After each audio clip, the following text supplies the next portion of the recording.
No, it's definitely no, it's definitely good to not be on social media and trying to check in and all the stuff like all the time, because it should have drive you crazy, especially when you see all the foolishness going around and all the Man, crazy. I was dealing with that all day today. Hey, man, you don't even know. We might as well go on and get into it, man.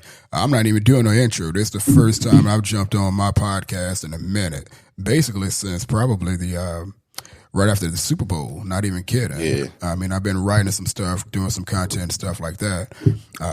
But I stayed away from the podcast a little bit because I was always too late. And being that I was always busy, so anytime like when the Bucs played and the things were going on, I had already addressed it like months and weeks ago. At the very little, I like addressed it weeks ago, and everybody else started talking about it. I was already done and moved past it. So I just stopped putting out as much content. I started trying to do it in the writing form from on the website. So I kind of did it that way, and so I kind of just stepped back a little bit, and to my dismay, I'm like, man, I know I told it to a lot of cats, and I said a whole lot of stuff to a lot of folks.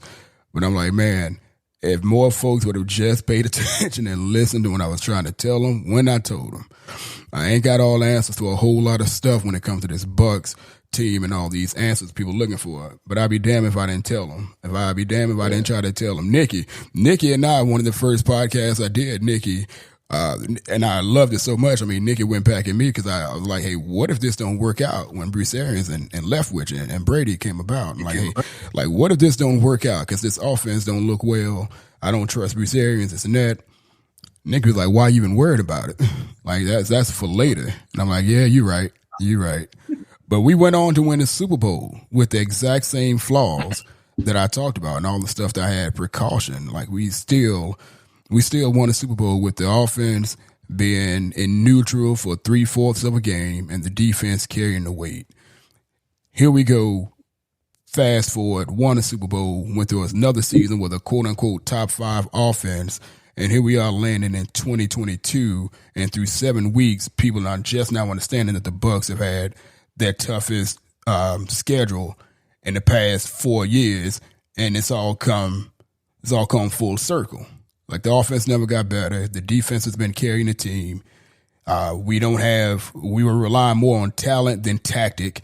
The coaches on the offensive side of the ball never learned or never adjusted to having to play on a level playing field when it comes from a talent side, because they always had not always, but for the past few years, they've had an upper hand having a loaded roster.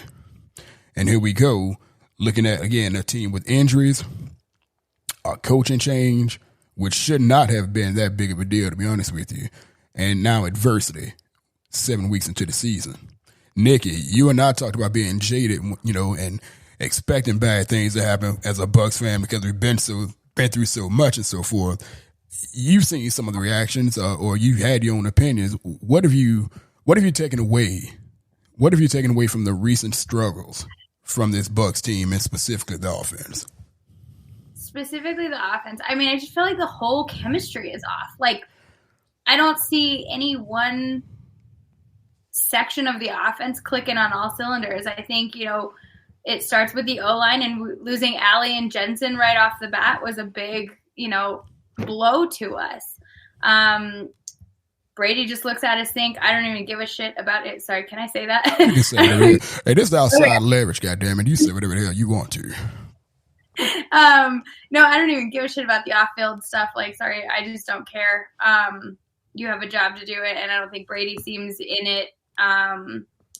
Evans, I don't know what his deal is with these dropped balls, and just being a little bit off. I don't know. I feel like compared to the Super Bowl season, he just doesn't get after it as much as I feel. Like, it's like waiting for it to fall in his lap a little bit is kind of how it seems.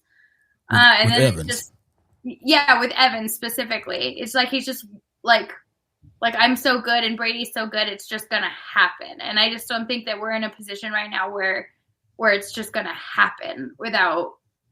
We're like, where's the dog in him? Like it used to be, Yeah. This is kind of how I feel. Right.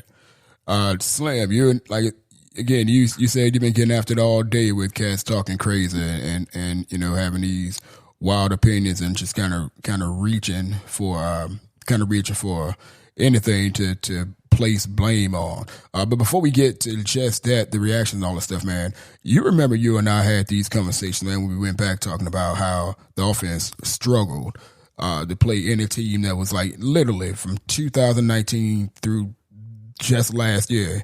If a team had an average defense, our offense struggled. It struggled so much to the point where literally the few games, actually the one game that stood out where the offense actually stood toe-to-toe with a good offense that had a good defense was the game against Buffalo last year. The game where we won in OT. Yeah. That is literally the only game that stands out where a team showed, and that was the number one defense in the NFL when we played them. And the offense actually kept pace. The defense was doing their thing, and we pulled the game out in overtime. That is literally one of the only few times that comes to mind where the offense actually played well against a good defense.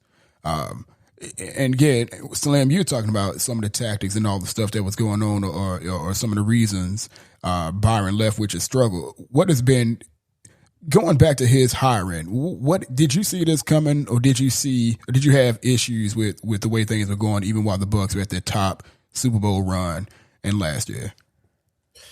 I think when Byron Leftwich kind of took over the offensive duties, I didn't see this happening because of the same thing. It's kind of the continuity of the offense, kind of having the same players in there as far as the quarterback, some of the wide receiver weapons.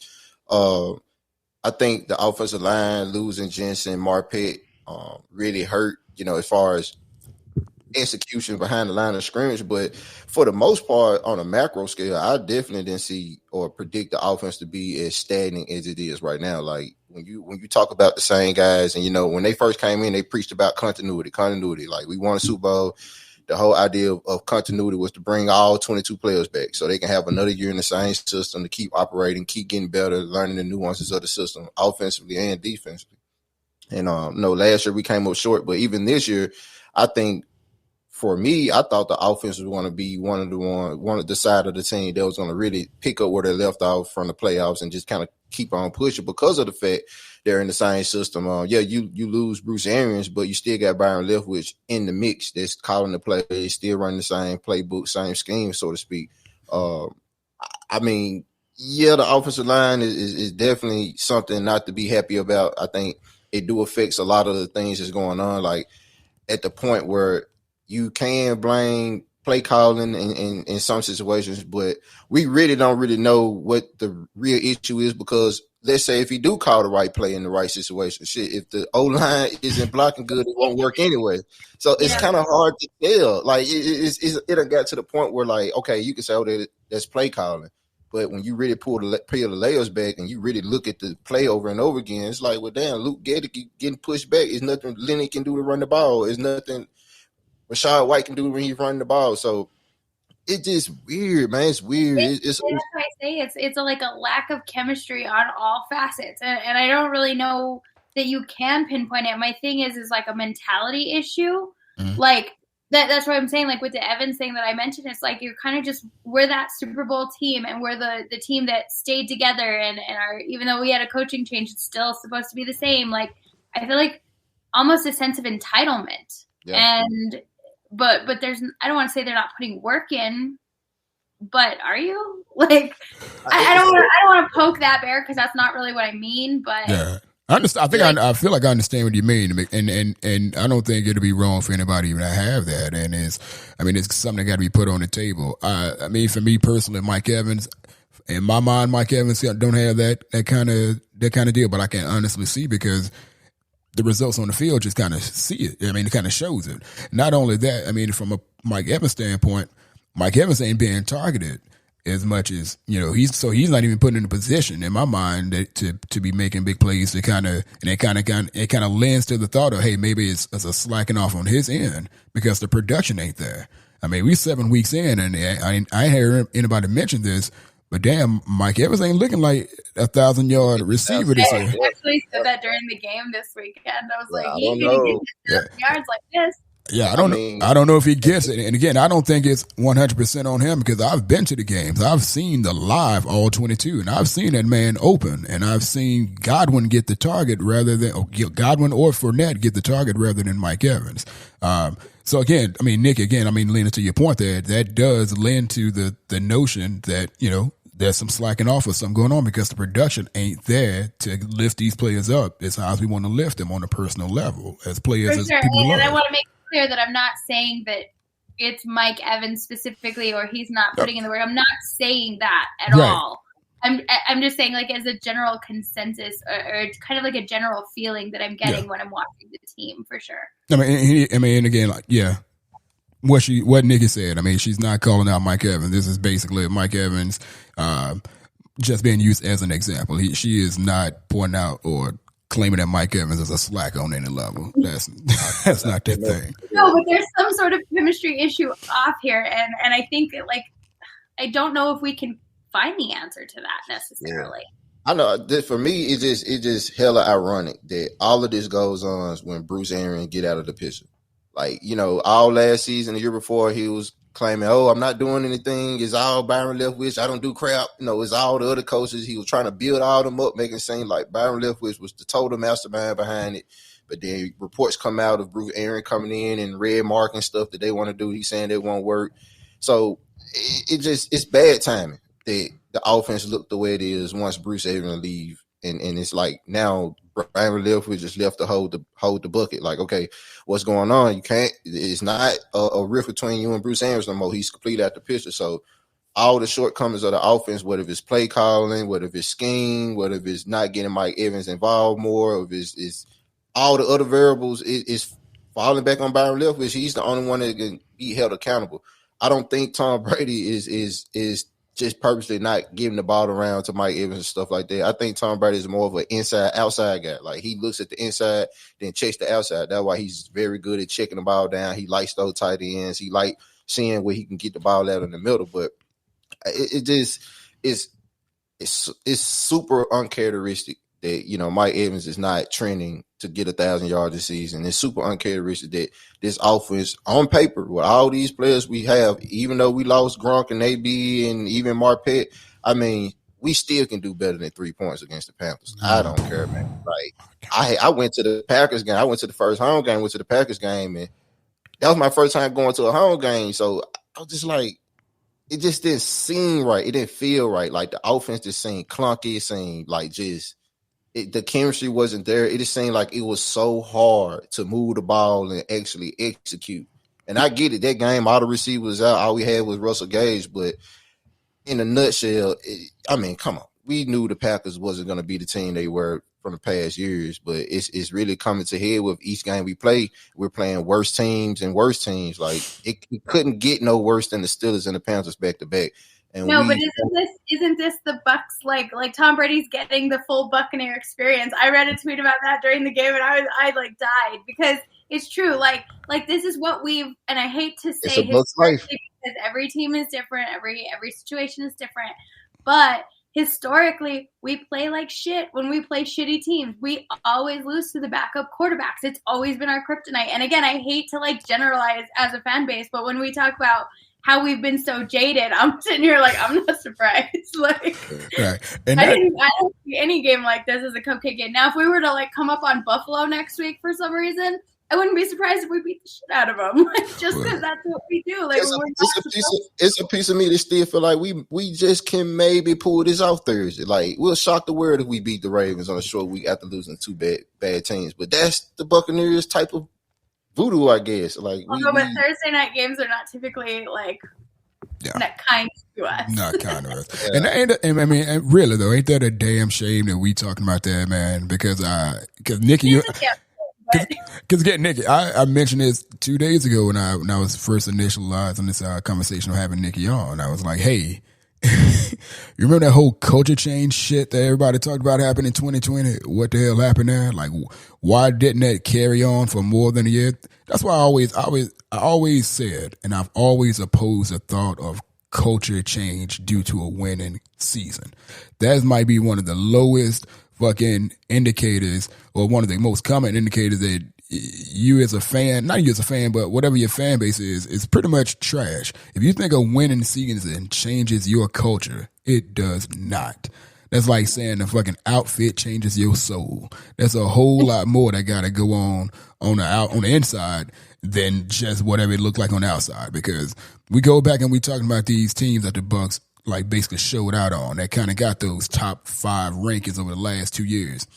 A lot of cats don't want to hear, and they didn't want to pay attention to the fact that those teams that the Bucs whooped up on, terrible defenses, while the Bucs offenses were loaded. Like when the Bucs played anybody that had an average or above defense, the Bucs looked like shit. And I saw this in person. And that's when I was like wondering, like, am I the only person in the stands that's paying attention to this, that's actually seeing this? And, I mean, and any time that the Bucs had like a high profile matchup against a good team, they faltered on the offensive side. It was literally the defense having to carry the torch for 90% of the game before the offense showed up and pulled it out. And then all of a sudden, it's Brady does it again. It's the offense does it again. It's Byron Leftwich should be head coach material. It's bullshit. It's crazy. It was always crazy to me. Go ahead, Nick. That's why he doesn't get any good offers in the offseason, right? That is exactly why, because people who, I think if you watched what the Bucs did again, most of the attention comes from other coaching staffs and other fan bases when we're the only team or one of the highlighted teams in primetime games. And the Bucs had a whole bunch of them in the past 2 seasons. And if you go back and you look at any of those games, damn near all of them, with the exception of the game against Buffalo, the Bucs offense looked like shit. Almost to the point, I kid you not, by the time we got to our 3rd primetime game in 2020, fans were really upset or really nervous about a primetime game because the Bucs didn't look great on offense. I feel like we've been nervous about primetime games our entire time. Right. And oh my God, it really shouldn't be that way with this offense. And again, obviously the offense aren't the only ones who have issues, but serious business, the Bucs offense is the only thing that's costing the Bucs games.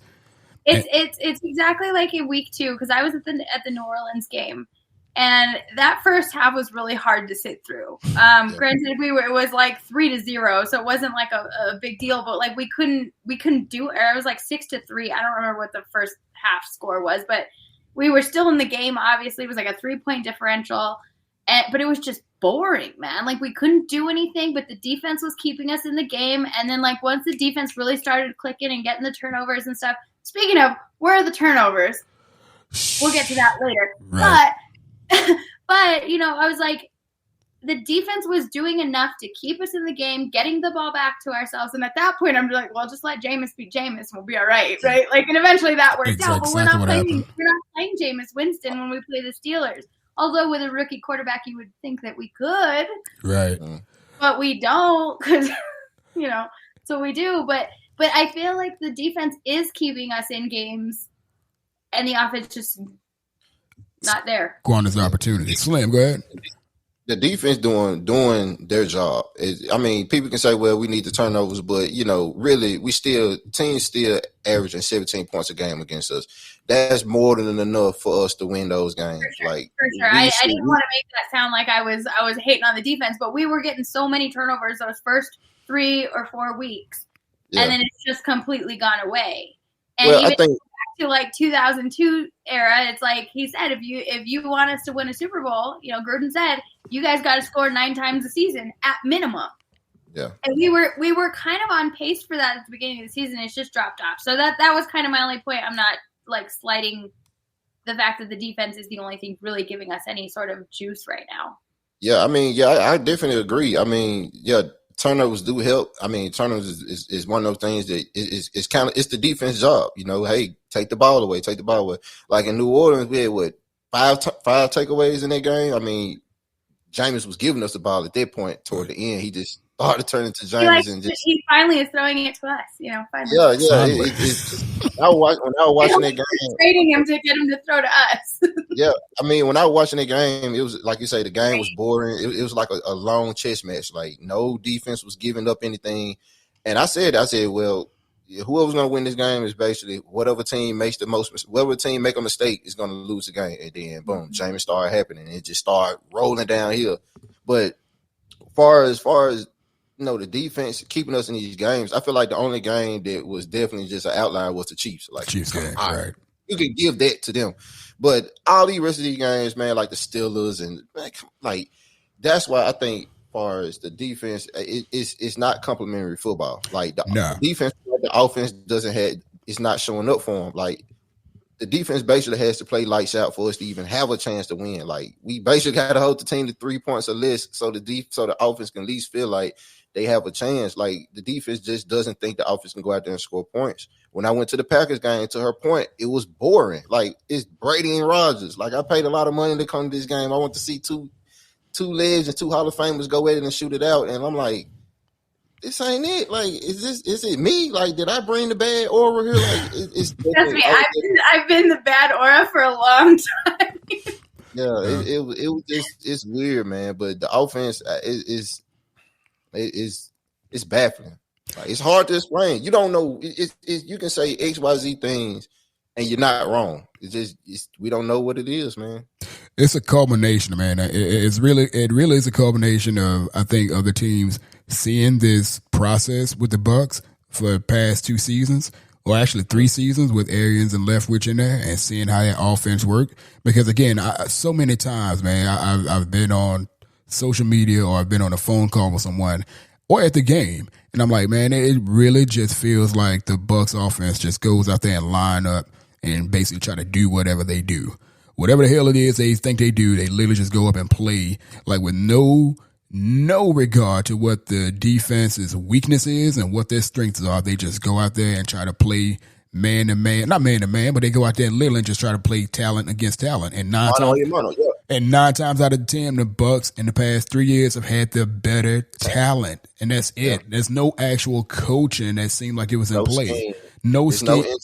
It's not like when you watch it's weird because like these last couple games, you watch the game at 12, then you watch the afternoon games. You're like, why the fuck we can't do that? Why we can't move the ball like that? Like, how can they make easy completions? Like, you can see teams literally scheme their guys open. We just play mano and mano. Like, our man is just better than yours, so you can't stop them. That's how the offense works. It's the same shit. That fourth and one play. I'm sitting there in the bar with my homies, and I'm like, they're gonna give it to Fournette right up the middle, right before it happens. I'm like, I'm in fucking Albuquerque. If I can call that damn play from Albuquerque, we have some fucking problems. Right. I'm in Memphis. It's sad because Jonathan Vilma was calling us out. I know. I saw that. Oh my god.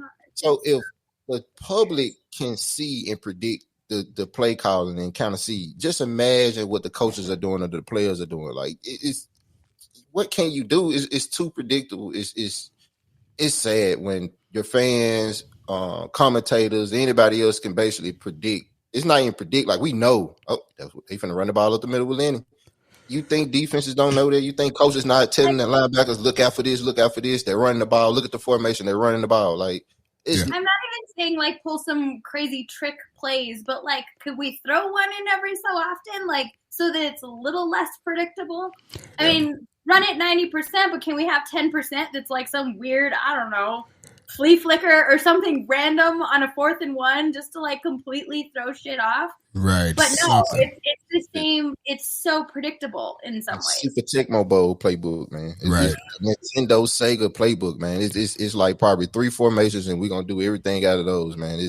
It's too easy to predict. Even if you're wrong, you're damn gonna get it right because, I mean, hell, you probably, like I say, when you talk about Bruce Arians in this system, it's been in Tampa for 4 years now, just the 4th year. Yeah.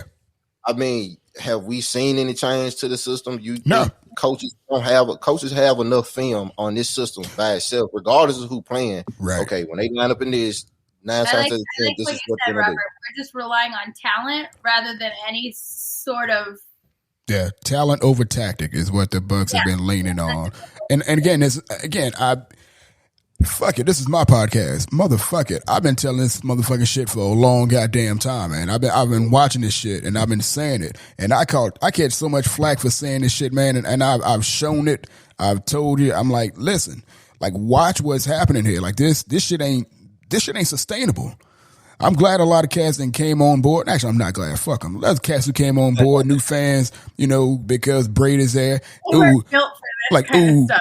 Right, like, ooh, Brady, I'm like, listen, man, I liked Tom Brady when he played for New England. I loved watching good football. I love watching good quarterback, but I love watching good quarterback play like I love watching good right tackle play, like I love watching good left guard play and good center play and good wide receiver play and good linebacker play. I don't give a goddamn about a quarterback's name. I don't care who it is. Like, this is a collective team. This is a Buccaneers team that I love, spend money on, travel for all the damn time. So I don't give a damn about a name on the back of the jersey. Never have.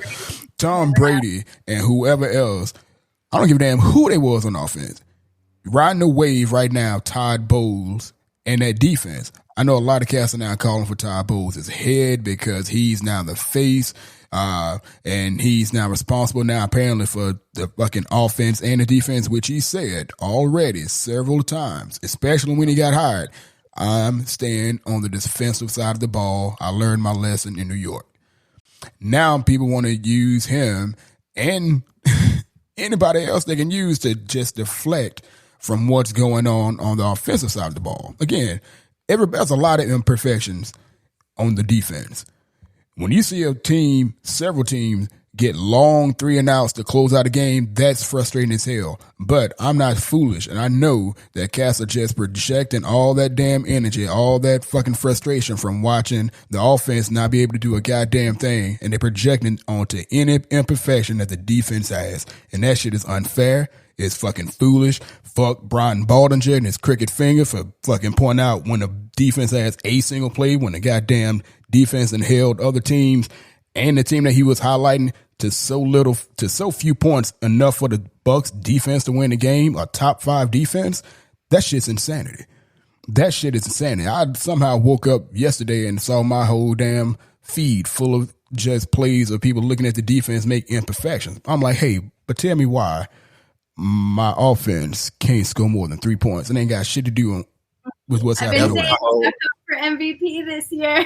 Yeah, that was my whole argument today on Twitter. Like, everybody was blaming, picking out Devin White and, the defense gave up them third longs. I'm like, well, look, man, like, at some point, like, the defense shouldn't even been in those positions. Like, we should have had way more points. It wouldn't even have mattered. It wouldn't even matter. Time left on the clock, and we were so far down, it didn't matter anyway. It didn't matter, man. It's off the field, we would have had to score 3 more times. It didn't matter. You know the saying? They say you congratulate the offense when you win, you blame the defense when you lose, no matter what. So even if the defense is holding the team like the Steelers, what we lose? 20-18, 18-20? To the Steelers? So the Steelers, like what? 20-18? Was it 20-18? Because we didn't get 2-point conversion. Oh, yeah, because we didn't get 2-point conversion. Yeah, correct. Yeah, it was out 2018.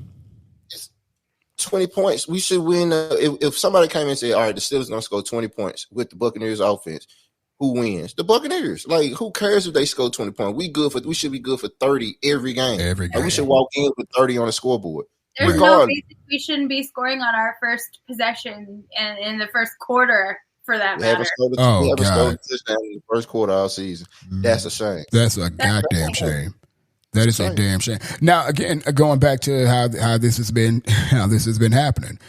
And again, if you're just joining or you're just now listening to my voice or just checking me out, again, been saying this for a long damn time. But the Bucs had not always, but since Bruce Arians has been around, the Bucs have struggled on the first 2-3 possessions of every damn game that they've played. Like, they come out and look like they don't know what's happening. They come out and look like, again, they just try and experiment shit and see what happens. And then they get to adjust once the defense. The scripted play. Man, you would think scripted plays would work the best. And, like, especially if you just have, like, a sequence that you're running and it's. Yeah. You would think. But you know what? I'll tell you what, when I started catching on to, like, the real bullshit of it all, when the Bucs offense with Tom Brady, with Gronkowski, with Mike Evans, who, by the way, is the biggest X factor on the Bucs offense. I don't give a damn what anybody else tell you. When I saw that the Bucs offense didn't look like it was moving well, or it had a tendency to run hurry up offense to actually get into a rhythm, I say, well, goddamn, you know who this look like? This look like motherfucking Jameis Winston. Yeah. This look like bad first, second year quarterbacks whose best work come in the 2-minute drill where they just kind of like freestyle to a degree, where they just hurry up offense and hope that the defense, get caught slipping.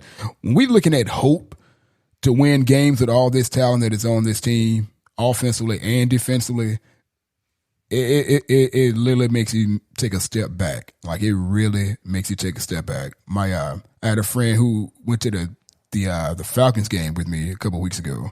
I was there. I'm sad I didn't see you. I was looking for you. I was at the tailgate, just lurking, trying to find you. The tailgate? I was right outside the tailgate drinking. Hold on, story. Yeah. Okay. So he was like, the Bucs are just hoping. It's like a 40-year-old man going on a speed date. This is just hoping. It's like, that's all it felt like, man, and it sucks. Actually, I'm just going to say it hurts. It fucking hurts as a fan to see this team with this much talent be as terrible as it is. What hurts more than that, though, is watching the reactions, and again, all the blaming, the finger pointing going to stuff that don't matter, like those random defensive breakdowns, like Devin White's imperfections. Devin White's been imperfect since the day he stepped into Tampa Bay, since before. All the same flaws, a lot of the same flaws that he had when he got drafted, the missing of tackles, the going high for tackles, all that stuff, that ain't got a damn thing to do with what the Bucs are doing losing, because that defense is still a top 5 defense, still a top 7 in yards against. So Devin White can be 4th in the league in missed tackles. We still hold the team to 17 points per game. That has nothing to do with the offense scoring 3 points against the Panthers. Nothing to do with the offense scoring 18 points against the Steelers that had nobody on defense but Cam Hayward. Nobody. Minka fit all them guys out. Like, we just freaking lost to a Carolina team that is in straight rebuild mode. They fired fire sale mode. They sent away their 2 best players. Like, they don't give a fuck. They literally traded. They came in here and whooped us like we were freaking salami on a Sunday. Yeah, salami on a Sunday. Shit. They can't buy a quarterback. And like I say, it's the NFL, so they are professionals. I mean, everyone is good to some degree, but again, the Buccaneers on paper is more talented than 80 to 90% of the teams in the league. Looking at our schedule, it might be the most hardest schedule we had because we won a division, so that's how it works. Right. But still, we still should be the only team we should have literally lost to this season. Kansas City. Right. We held freaking Green Bay to 14 points, and that's when they thought they were really rolling. They thought they were really rolling, about to get on a hot streak, and the defense came in and just shut that shit down for the rest of the game. I mean, but like I talked to the guy earlier, I said, if it wasn't for that bogus call against Grady Jarrett, who knows if we lose that game? Because the Falcons was rolling, we couldn't do nothing. Like, they were scoring, they were stopping everything we were doing. Yeah. We got the lucky little roughing the passer call, and it kind of killed their momentum, but. Let's say if that call doesn't get called, like that roughing the passer call doesn't happen, who knows if the Falcons get the ball back and run and take it back down the field, because we couldn't stop them. But again, it's the ineptitude of the offense. Can't figure out how to move the ball, can't sustain drives. Like, we'll get to the red zone and then forget what the fuck we doing. Right. Like, we get on the 1 and overcomplicate it. Like, or we'll get on the 2 and like, what are we doing? Like, we right here. Like, the last game, like, I clearly believe, like, I say, fuck the 3 points. We really got blew out. They kicked the field goal, so we just don't go home with the goose egg. And I think if you really watching the game, like, they really start conceding when they kick the field goal, because they realize, like, we can't get the touchdown. We got to get something out of this drive. They come back down the next time, still didn't get anything. So, red zone offense is piss poor. Like, it's a bad offense. I won't say it's a bad team. It's a bad offense. Whether it's Byron Leftwich play calling, scheming, the offensive line on Brady's blind side not holding up, yeah. But all together in all one pot, it's a bad offense, and they have to get it figured out, because now teams ain't scared of the offense no more. They ain't. And they put the defense in a bad spot, because now they're feeling like they have to stop the team and score. Like, they feel like they got to do everything just to get the offense in a better position to win. Like, okay, well, we need turnovers to get an offensive short field. What the fuck they doing with the ball when they get it anyway? So do it matter? Do it really matter if we give takeaways? My only thing is that I feel like there's some sort of, like I say, it's chemistry, it's mental, it's kind of all that. But I really, really, really, really wonder what would have happened if Evans had got that touchdown on that first drive was in his tips of his fingers. And I just feel like it set the entire game off on the wrong foot. Yeah, and it's I so think that, like, I don't want to say they're not mentally tough, but I feel like they got beat right out the gate on that play, and they just like kind of rolled over and didn't try it again, or like didn't really right. You felt the whole energy leave out of the team when that happened. Even when I was close, when I watched it, when it happened, I just fell out on the floor and just like, you got to be fucking kidding me, man. Like, again, like this is going to happen. This is about to happen. Like, we're really going to do this. We're really going to just basically piss away this game. When that happened, to her point, like, they couldn't get back in. They couldn't get back into it. What happens mentally if he makes that play? You know what I mean? Like the hype and the momentum and everything else changes if it was literally like half a fingertip down. Like he had it, and I'm not gonna like hate him, like fault him for missing it. Like shit happens, but like you never saw that kind of gusto after that. Right. So let me ask you something, Nikki, too. And I mean, Slim, I want to hear about your get your take on this too. Do y'all? I mean, you guys, Bucs fans, been long time Bucs fans. You remember when that shit used to happen with the defense? When the defense would like get one bad play, one big play, it was given up, and then it was a collapse. Now we got a play on our team who got 20-some damn years of experience, who's supposed to be the leader of the offense, so he's at least the face of the offense.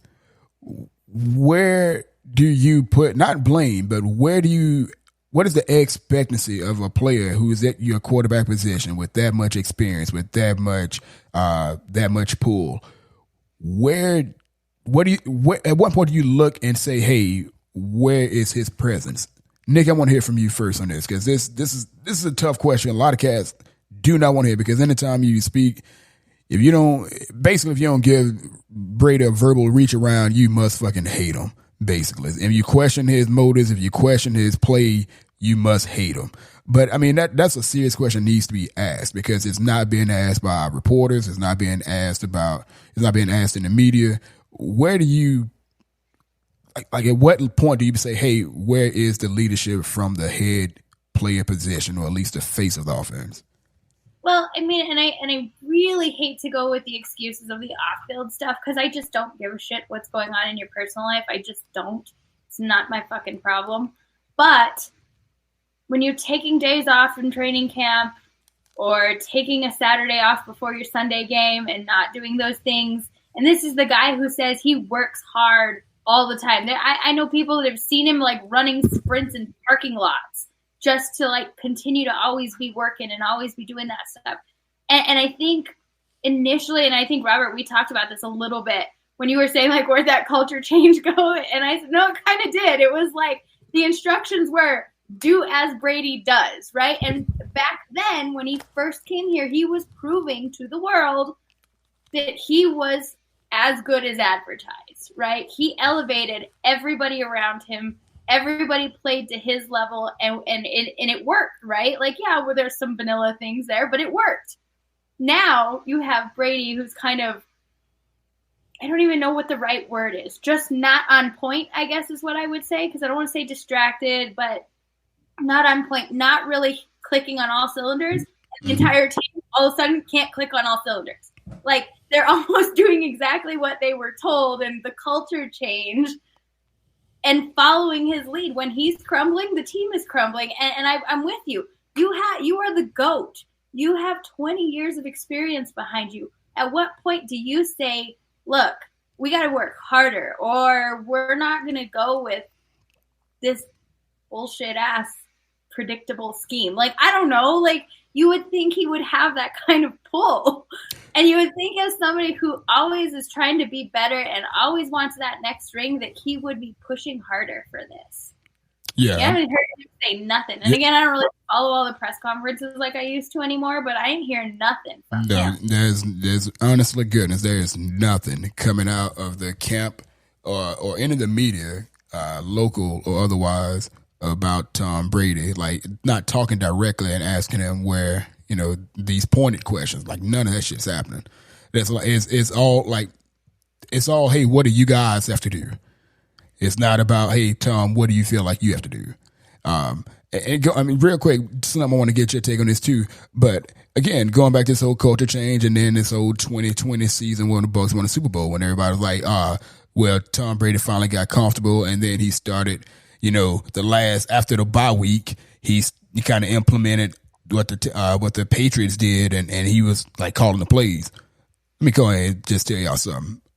I wrote about it then, and I say it for the 15th time. That was one of the most bullshit things ever. When people say, hey, the Bucs are, after the bye week, guess what? The fucking bye week was week fucking 12. And guess what else? The Bucs played three of the worst fucking defenses in the NFL and played one of them twice.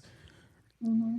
So that was no change in culture. That was no change in fucking philosophy. That was no nothing. It was literally the Bucs had way better talent on the fucking offensive side of the ball playing terrible fucking defense. The Atlanta Falcons twice, fucking Minnesota Vikings, and Detroit. Terrible fucking defenses. Terrible pass defenses specifically. I don't even know what our team this year would do against those defenses.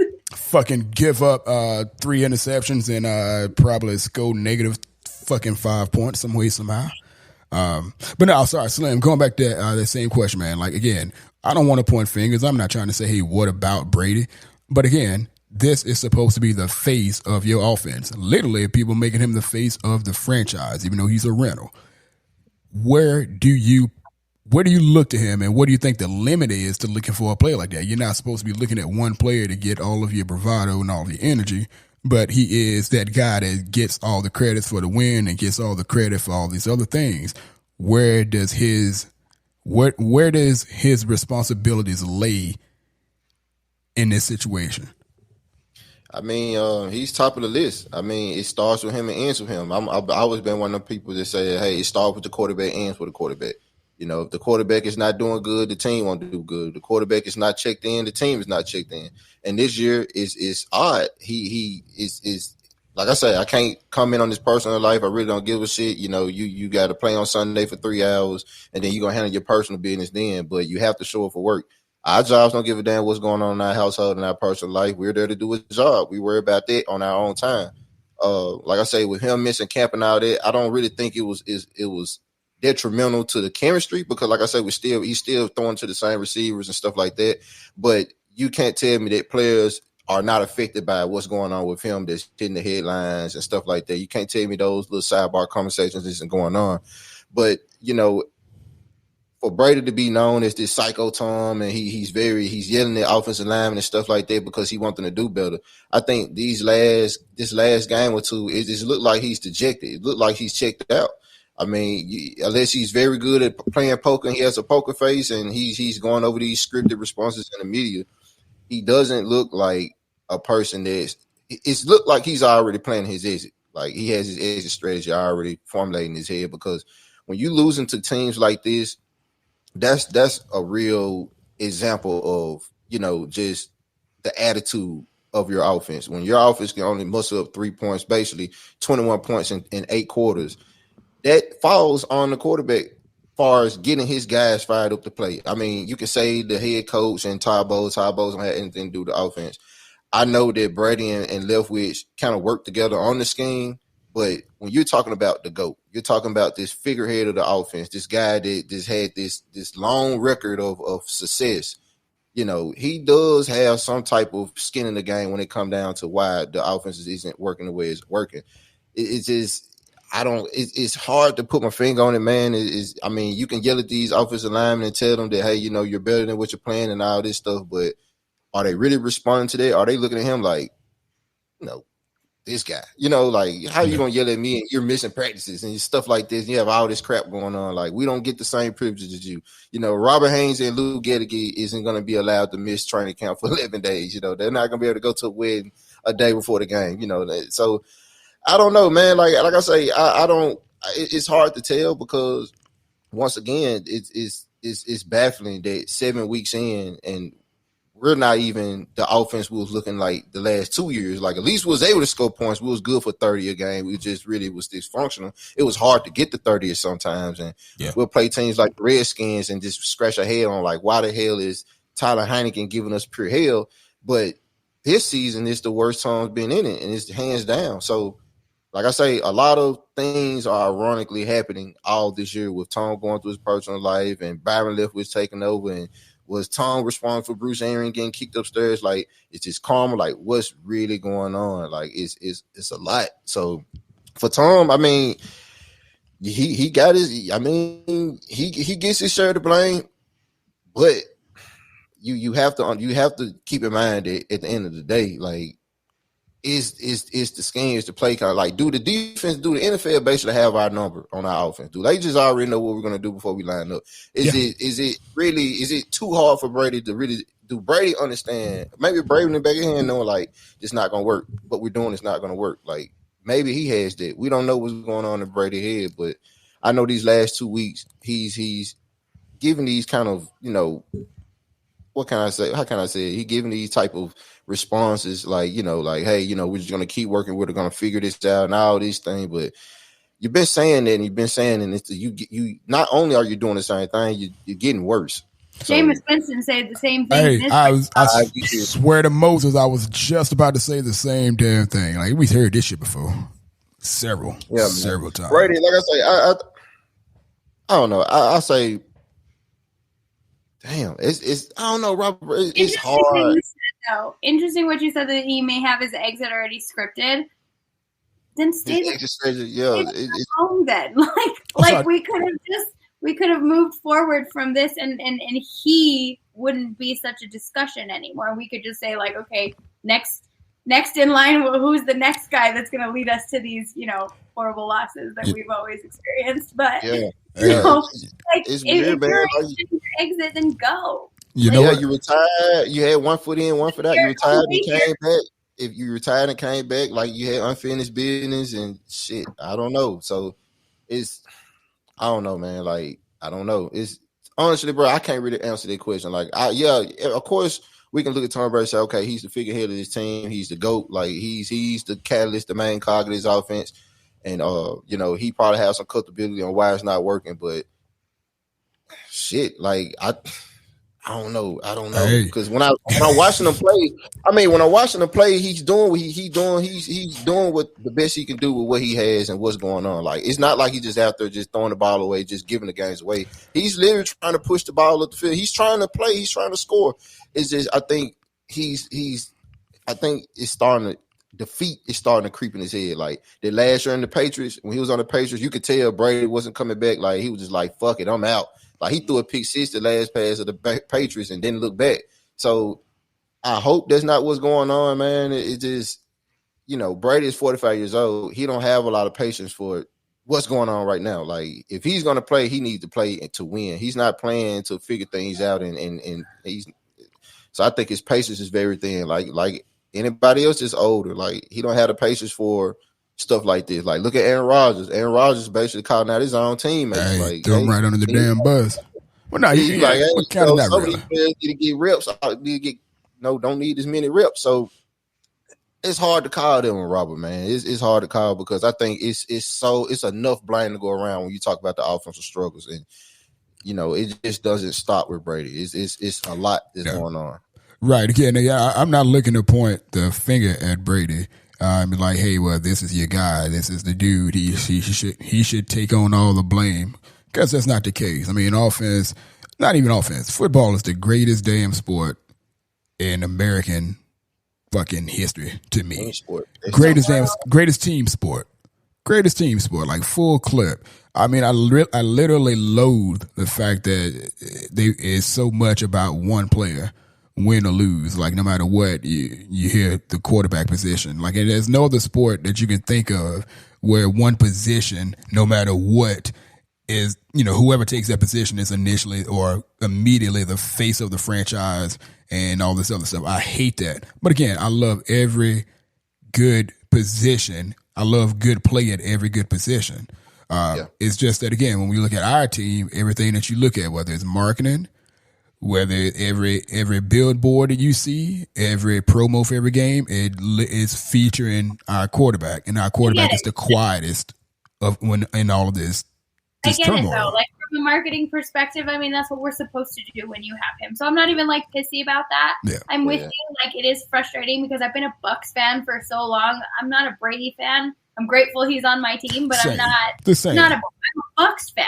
Yeah. And I'll be a Bucs fan after he's gone. It doesn't change anything. And again, to Slim, to your point, he's pushing the ball, he's throwing it upfield, he's trying to. When he's on the field, he's trying. I don't want to say he's not. Yeah. Seems a little off, a little checked out, just a little bit. Something is not right, but he is trying. He also can't be he can't throw the ball and catch it when all these guys are dropping balls. Like, that's not on him. But again, like, that's where I go back to my opening statement. It's like, it's all the chemistry is just jacked, all of it. Yeah. I mean, it's an ugly world. I know we spent a lot of time here talking about, the offense and kind of getting the grievances and all of that out. But on the defensive side of the ball here, we got guys who are doing them who are imperfect. We got guys who aren't making as many plays. We got injuries similar to what we had last season, cornerback and defensive line, specifically Rakim Hicks, who should have been a really big part of the defensive line in the first 7 games. He went out with a foot injury. You got the cornerbacks and another basically rotating door this season right now. Carlton Davis has been playing with an injured hip pretty much most of the season, and it cost him. And he's been giving it. This was supposed to be a big season for him coming into the season, which it still could turn out to be. But the defense is, again, catching a whole lot of hell because of their imperfections, due to the fact that all the projecting of the frustration from the offense not scoring going to them. We've already started seeing the fire such and so, fire Coach Bowles, fire Leftwich, which I wouldn't actually be opposed of. I'm fine with Leftwich. I'm fine with Leftwich, stepping away or whatever you got to do. But you got all these finger pointing and all this blaming and so forth. Hey, Nick, again, you've done well by staying away from social media and staying away from listening to some of this negativity. Slim, you and I, we go back and forth on a lot of casts all the time. But again, Nick, just drawing back on your past history with the way the Bucs and our fans and our fan base and this whole deal goes, how did you generally look past the bullshit and look forward to another game? Because for me, football season is what I live for. A Bucs game is what I live for. Like, I can get emotional about it. Like, I live for these games. And I'm in no way, shape, or form, as bad as the last couple of games have been, do I think that, stick a fork in our season, we're done. I actually think that we, again, because of the talent we have, I think, and if Brady, flips it a little bit, in his head and kind of can get everybody else to elevate, I actually think we can pull this through. Let's just stay at the top of our division. And you never know, right? Maybe it can all come together somehow. I'm not willing to give up, but how do I continue? It's just because this is what gives me life. And is it embarrassing as hell to sit there and watch us score 3 points against a 1-5 team? Absolutely. But I'll tell you what, I love being a Bucs fan more than anything else in this world. It is so much in who I am and just the relationships I've built. Robert, you specifically, I adore you. You know this. We've been friends for a really long time. It's the reason I travel. It's the things I spend money on. It's so much more to me than the win and loss column. I mean, obviously winning is so much more fun, but I'm still getting used to that because I've been jaded for so long. But it's, for me, football is more than the score. Football is things like this, getting excited and getting to talk with you guys and really flesh some stuff out and just hear some really interesting points. And I just don't deal with some of the bullshit you guys are probably engaging with on Twitter. I just don't deal with it anymore. I used to, and I just realized that you just can't convince people that some things are not a problem. I go back to let's not even bring up the name of the person who really pushed it, but the narrative, Gerald McCoy smiling on the sideline. I don't give a fuck that he's smiling or that he pancaked a bitch and then helped him up. I don't care. Right. I don't care. Yeah. I'm a Bucs fan. I'm here for the game. I'm here for the camaraderie. I'm here for that community. And you know what? When we win, it's just even more better, right?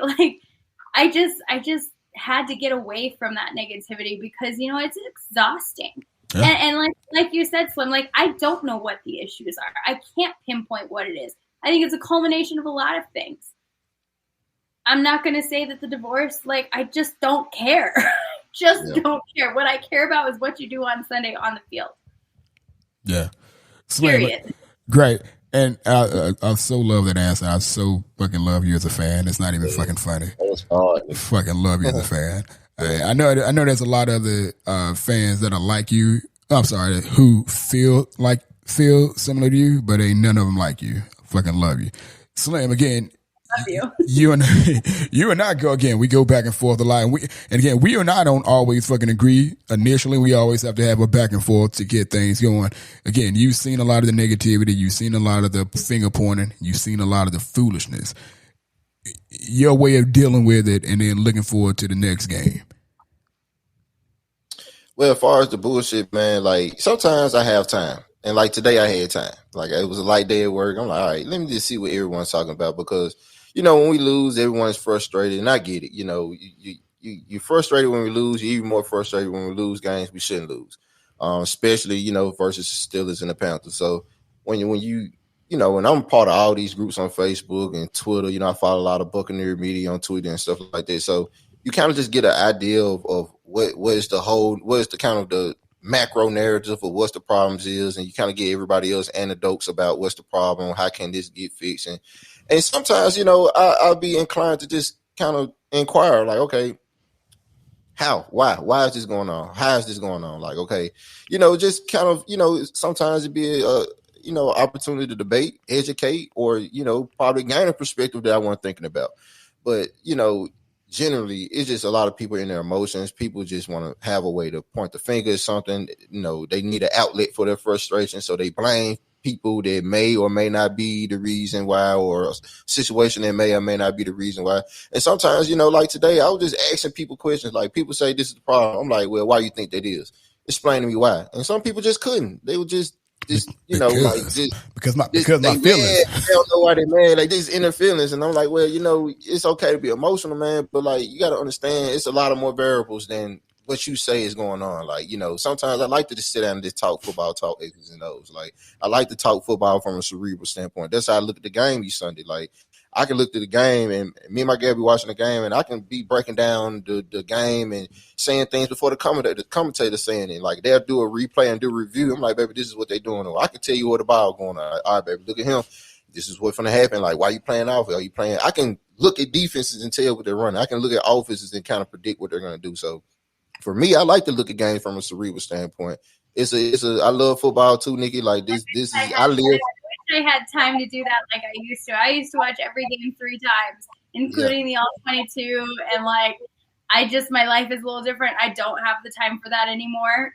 But I loved that. Like what you're saying, like the X's and O's and the matchups and being able to watch the All-22 and get the tendencies. I miss it, man. I do. I just don't have the time for it right now. Yeah, I don't really do the All-22. I just really just watch the game. Like I got the Sunday ticket. I don't stream it. I need hard for me on like those broadcasts because you can't always see, like it's always the camera's always on like the line and the quarterback, so you really can't see it develop.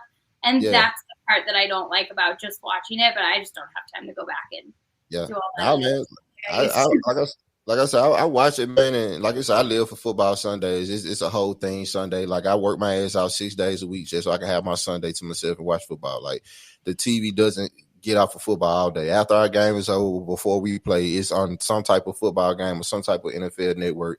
My Sundays are for football, But as far as dealing with the BS, man, sometimes I just like to just engage in conversation with different fans and see what they're thinking, what are reasons thinking this way, and let's compare perspectives. I mean, that's how we met Rob on one day on Facebook, just going at it in different debates, and was like, okay, if this is the problem, tell me why, and I have my reason. So, but just as far as football and everything like that, I love it. Like I said, I'm still gonna be a Bucs fan long after everything blows up and we going back and rebuild stage and we go back to the Buccaneers, whatever we want to be.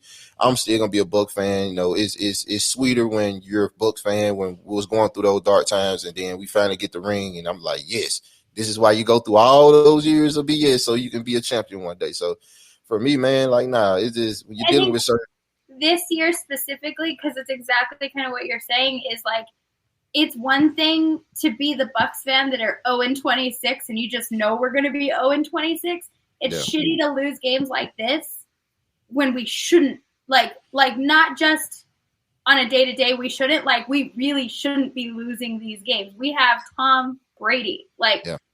You know what I mean? We have Mike Evans. We have all these names. We had names on our teams the last 3 years that I never would have thought we would have on our teams, like wearing Bucs jerseys, which has been really cool. The Ndamukong Suh, these names that always been notable players in the league all in one place. It only happens on Madden. Trust me, when I play Madden, that's the only way I can get all these players on one team. So to see it happen in real life was definitely a treat.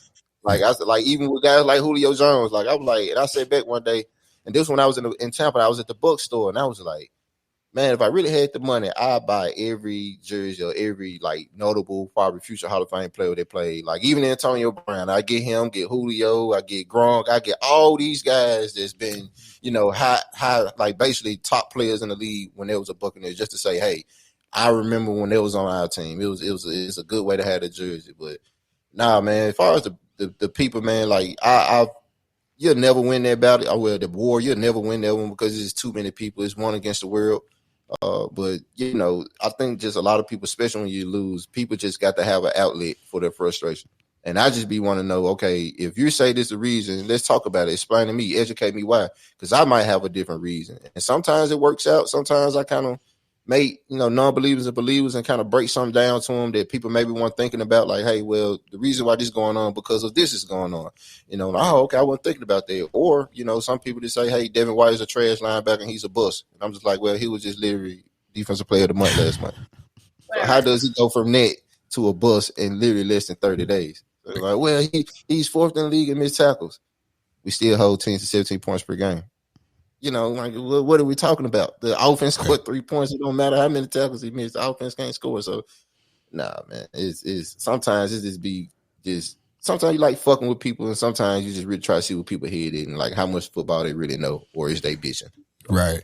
Well, like you said, man, I think I saw you tweet earlier this week. There's a difference between knowing football and talking football. There's a lot of cats who like to talk football and don't be knowing a lot. I like to stay in my lane. There's a whole lot of stuff. I'm like, you know what? I don't like talking. I love the X's and O's from those who like to teach it. I don't pretend like I know a whole lot when it comes to X's and O's because I understand how football actually worked. I understand how not hierarchy, but basically how all these plays and all these systems and all that stuff, they've been around for a long damn time. And a lot of those same coaches are still coaching the same shit. And a lot of the young cats who are now coaching are taken from all these other cats. So what somebody else knows or what somebody else think they know that they got from several generations ago, if they read it from a book, that's all they know. So they try to apply that or try to find semblances of what they see. I'm like, hey, I know what that is. I saw it from a coach or somebody from who coached 60 years ago. Guess what? I have more respect for that, honestly. And I have to practice that personally, just being a female. And I was probably a bigger football fan as a female before females really came into being more mainstream in the football world. I've lived in the man's world for such a long time, being one of the only females that actually knows what she's talking about. Yeah. But I stay in my lane, right? I'll never make a comment if I don't actually know it. You know what I mean? And as a female, that's just something you have to do because the second I slip up on something, forget it. She's a girl. She doesn't know what she's talking about. Blah, blah, blah. I sat in my grad school classes with my, the football team for UNM that I was there. And they would be like, it's so cool that we could sit here and talk. And I can actually talk to you the way I would talk to my teammates about something and you get it. And I'm like, because I like to learn this stuff. Right. Yeah. But like you said, I have more respect for guys like you, Robert, that when you stay in your lane. And if you know it, you can back it up, you can say it, and that's great. But if you don't, there's nothing wrong with saying, I don't know. Or I need to look it up, or whatever that case may be. So I have tremendous respect for you. And again, that's something that I've always practiced. I do that just in life in general. If I don't know, there's nothing wrong with saying I don't know. But people nowadays just have to have that word and they have to act And then when it comes to light, you just look like an asshole, and I just don't like to like look like that. So because it's not even a thing where people have to reply; they literally have to rebuttal. They can't just give you a response like, "Oh, I didn't know that," or "Hey, oh, that's not why I saw it." It's everything has to be a debate. Like literally, I don't know. These motherfuckers been watching goddamn ESPN or whatever the hell, these Fox Sports shows too goddamn long, where every conversation has to be a debate, and that's not what I'm about. Like, but when I do get into a debate, somebody, it's like a stalker mentality because I just kill them.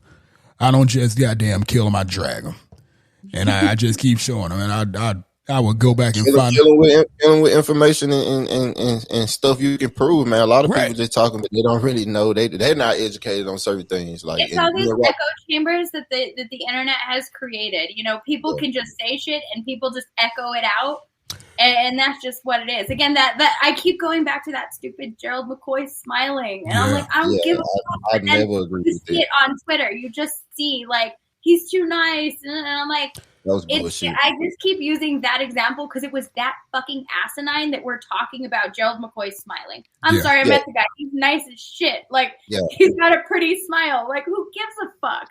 Yeah, that was a lame narrative to put out on a guy that did so much for this team and their community. To say, oh, he's just too nice and he didn't do anything. I'm like, what? Like how long? Like it was wild. I was like, for me, like if I was Jerry McCoy, what a huge slap in the face to hear fans that you literally gave your whole career to. Like, you know, you've done so much for the community. You've been, you know, one of the few bright spots through all the dark years of Shiano era and the Raheem Moore's era. You and Levante Davis been really the only cornerstone pieces that, you know, was even something to mention about the Buccaneers through all the times we weren't worth nothing.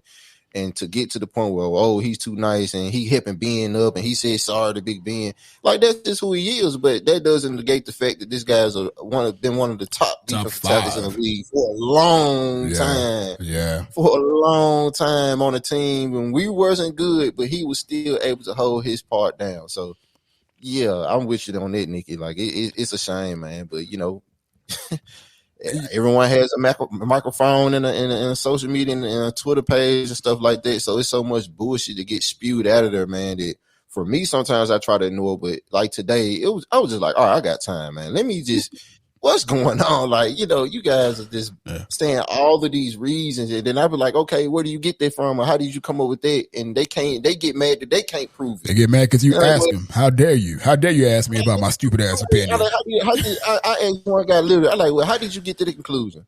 Bro, are you fucking stupid? I'm like, easy. I'm just asking for you to educate me on your perspective. Like, why is that? Like you see the post I had retweeted. He said, Devin White shouldn't even have a C on the chest, and I was like, "Oh God, it has to do with anything, bro. Like, what? Why did you? How did you come up with it? Devin White no longer needs to be a captain." Yeah, and I don't even want to catch you off by a permit. I was gonna end the conversation with what Nikki was saying, like this whole echo chamber and stuff. I'm just gonna fucking do it. I need to call to task some of these cats who are Buccaneers insiders and reporters and all these cats who have now, especially in recent years, got a little bit too goddamn big for their britches because Tom Brady has come on board and now they've got bigger notoriety than they've ever had in their whole careers in Tampa.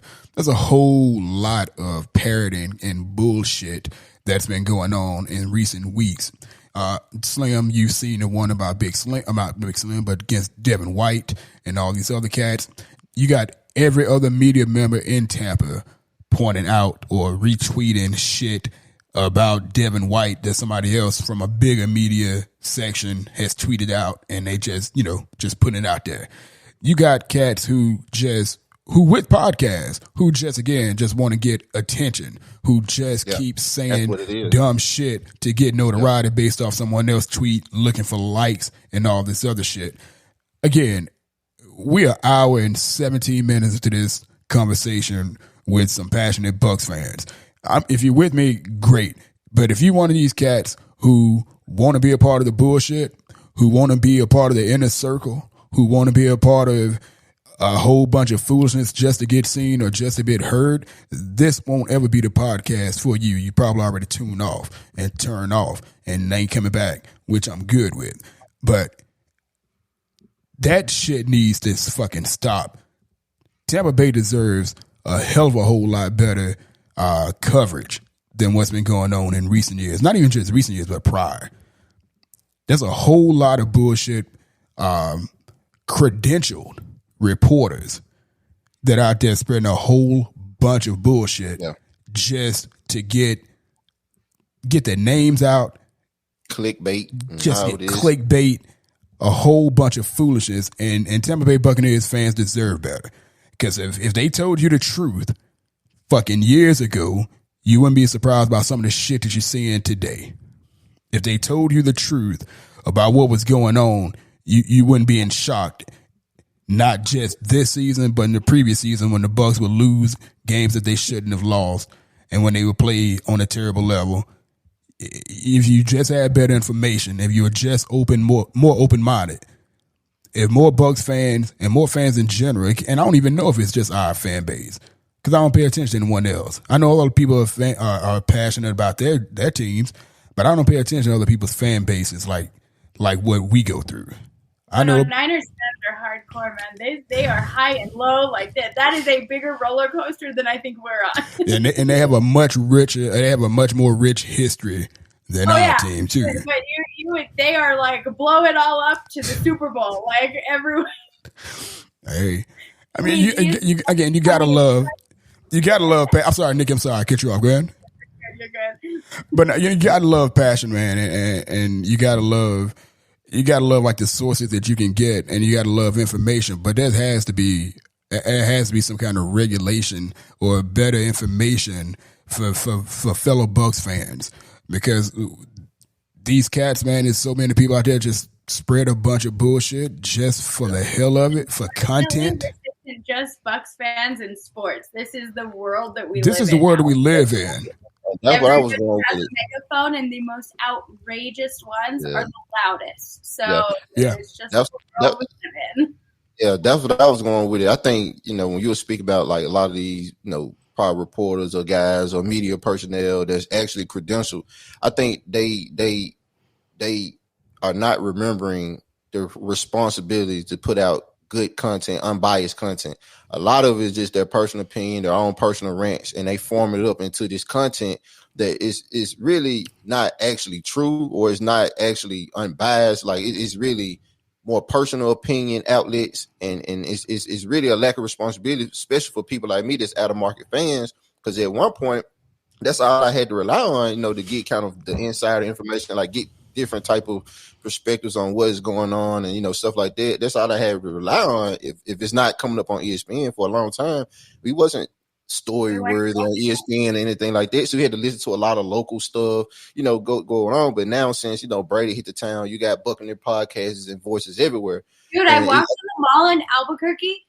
In the mall, Hollister of all places had a Buccaneers outfit in the display window.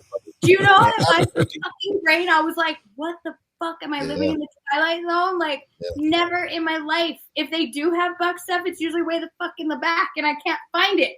Yeah, that's crazy, man. That's I don't know, man. I think, man, it's just a level of responsibility. Being in the media, just putting out content that's, 1, not false, 2, not misleading, and 3 is unbiased. You can't have such a, like to Nikki point, you can't have a microphone so big and spew bullshit, because a lot of people don't really understand or know. They just going off what you're saying. So if you're going out spreading the narrative that Devin White is a buzz, they're starting to believe like, oh, well, Devin White might not be as good as he is, but it's bullshit. It's their personal opinion. It's not true. It's not fact. Is and you got to think about it, man. These players listen to these podcasts too, man. Like, I have a young frat brother that he's on the practice squad for the Steelers, and he was like, they in the locker room, they talk like, hey man, did you listen to this on the way in? And so when you have that type of voice, I would say, be mindful of who's listening, man, and who can really see it on it. Because like I say, when you're spreading the wrong things about it, man, then you wonder why these players are assholes to you when you try to get a locker room interview. Don't be surprised. I think you're going to be a reporter, man, and especially if you're credential or whatever the case is, it's okay to have your personal beliefs of what's really going on, but you have a responsibility to put out content that's unbiased and is not misleading. Like, do your own thing if you want to get your own personal crap out. But when you're using an actual channel where you have all these subscribers and viewers and stuff like that, and you're basically using it as a personal outlet of what's going on, it's really not true. And you're trying to steer certain narratives based off your belief and not actually what's really going on. That's when I think it's a lack of responsibility, man. So. And not only that, and then I think, Nikki, you wanted to say something, but not only that, but monetizing this silliness. You know, I mean, the only reason why most people know you is because, you know, you are whatever credential, and it don't take much as far as like, it doesn't matter how good you are at your job to get credentialed. Trust me on this. But they're making money off of the names in Tampa. They're making money off these cats' names and likenesses and so forth. So, you know, people think that they got access to them and they can, you know, get real information, and they, instead of getting real information and, you know, good content, they get silly bullshit. You know, might as well be a commenter in a fucking blog on a fan page somewhere. That's kind of it. Nikki, you about to say something? I don't remember. So good. On that note, I think I'm gonna let Nikki check out here. But I do before you get out of here, Slim, before y'all get out of here again, we're going into a big Thursday night game. I'm actually making a drive from Atlanta, GA, 7.5 hours to Tampa to watch this game. What are your thoughts on the game? And if you had to, again, we know the offense is struggling. What from the Baltimore Ravens are you more worried about, their offense or their defense? Slim, I'll start with you, then Nick, I'll finish on you. As far as the Baltimore Ravens, offense for sure. The defense has been compromised a lot of times in the games. I think Lamar Jackson beat Lamar Jackson. They got some weapons on the offensive side of the ball. I think the defense is trying to figure out what their identity is, how they can actually stop people. You know, JPP is over there. So JPP is, depending on what's going on, he's going to give the blueprint on what's going on, what to look for, what to key on. If this player doing this, look out for this. Like, JPP is coming to bring the house down. Just like when he was with us and we used to play the Giants, you know, he has a different fire in him. Like, hey, this team didn't want me back. So I got something to prove. I got a point to prove. So, you know, he's coming for Brady. You know, he's going to try to do as much as he can on the defensive side to help them prepare and what to look out for and what we doing on the offense. And right now we ain't looking good. So that's even worse when you have somebody on the other team that kind of knows and kind of can key on certain things we're doing, even pre-snap. Like, he's going to be out there letting people know what to look out for, who to block, who to worry about, who not to worry about. Like, who's good and who ain't, what's Donovan Smith's weakness, and how do you get in, how you beat Tristan Wirfs and like all these other guys.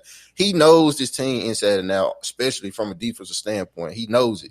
They practice together, so he knows who is what and how to get into certain situations with the defense. So it'll be interesting, man. I think Lamar Jackson be Lamar Jackson. I think we got our hands full with him, but if he's throwing the ball and running the ball, we have to key in and keep him contained. I think Devin White got a lot on his plate when dealing with Lamar Jackson. I think Levante David gonna have to have a big game. Keeping up with Mark Andrews, the tight end, you know that's his favorite target. Yeah. I think we have to play sound football. Gap assignments. We can't have no blown coverages. We have to play basically some of our best football we have played. We have to dig in and find it. Like, if not, it's going to be a Chiefs game all over again. It's going to be even worse. It's going to be like last year when we played the Chiefs and they just ran us out the building. I mean, for the first half, I'll remind you. For the first half. But overall, man, I just say the defense got his hand full of Lamar Jackson. I think the offense has a chance to redeem themselves and kind of rebound because the Ravens is not good in the secondary. You know, they don't have their pass rush like they used to. It's not the Terrell Suggs days and stuff like that.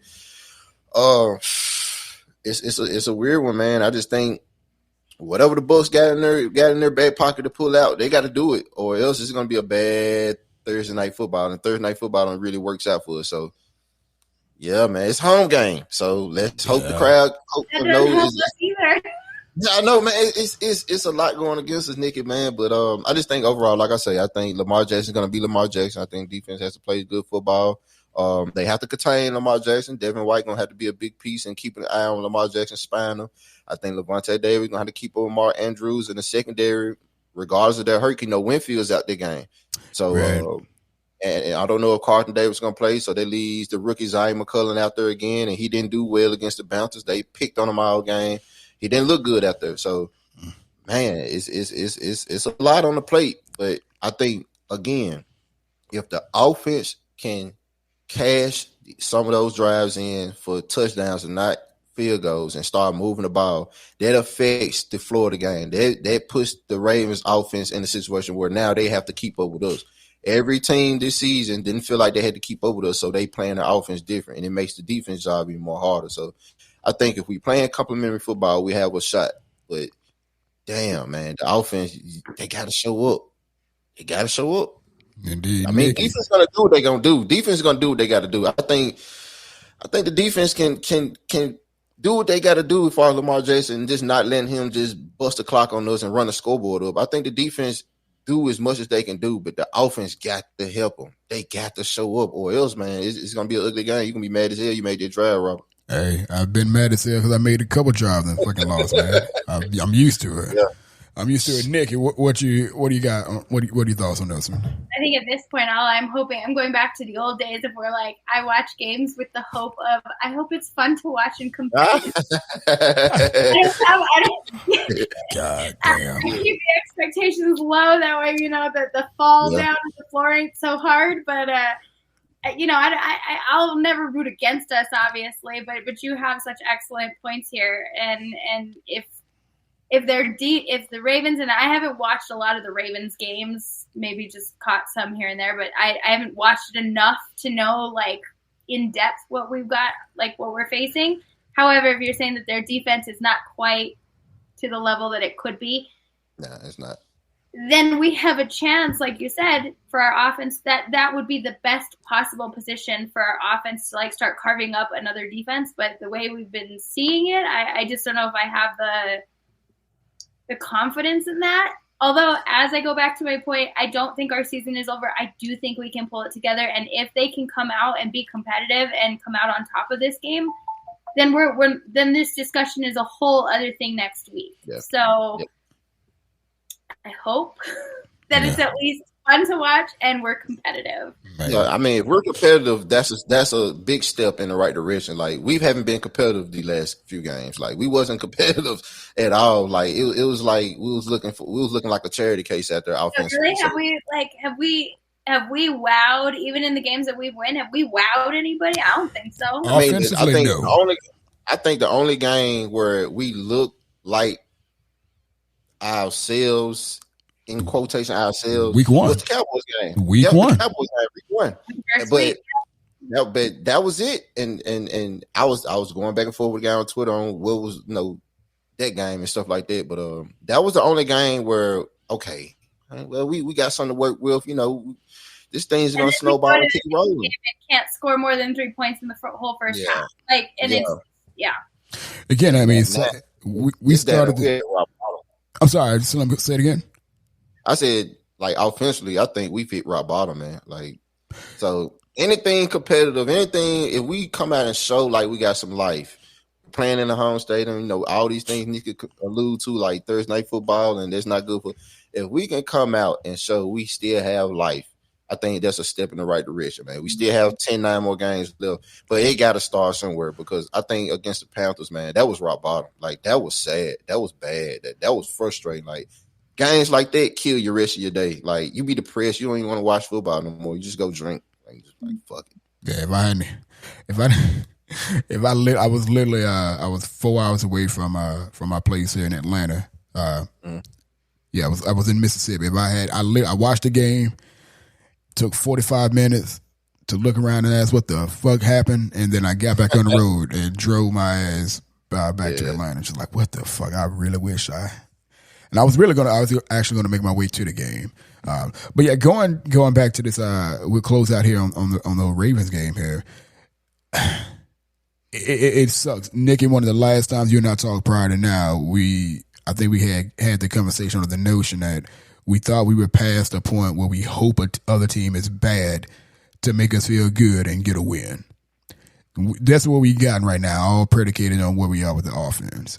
But maybe the alternate is true, considering like we have historically played down to our competition, and then we win games that we shouldn't. You know what I mean? So maybe.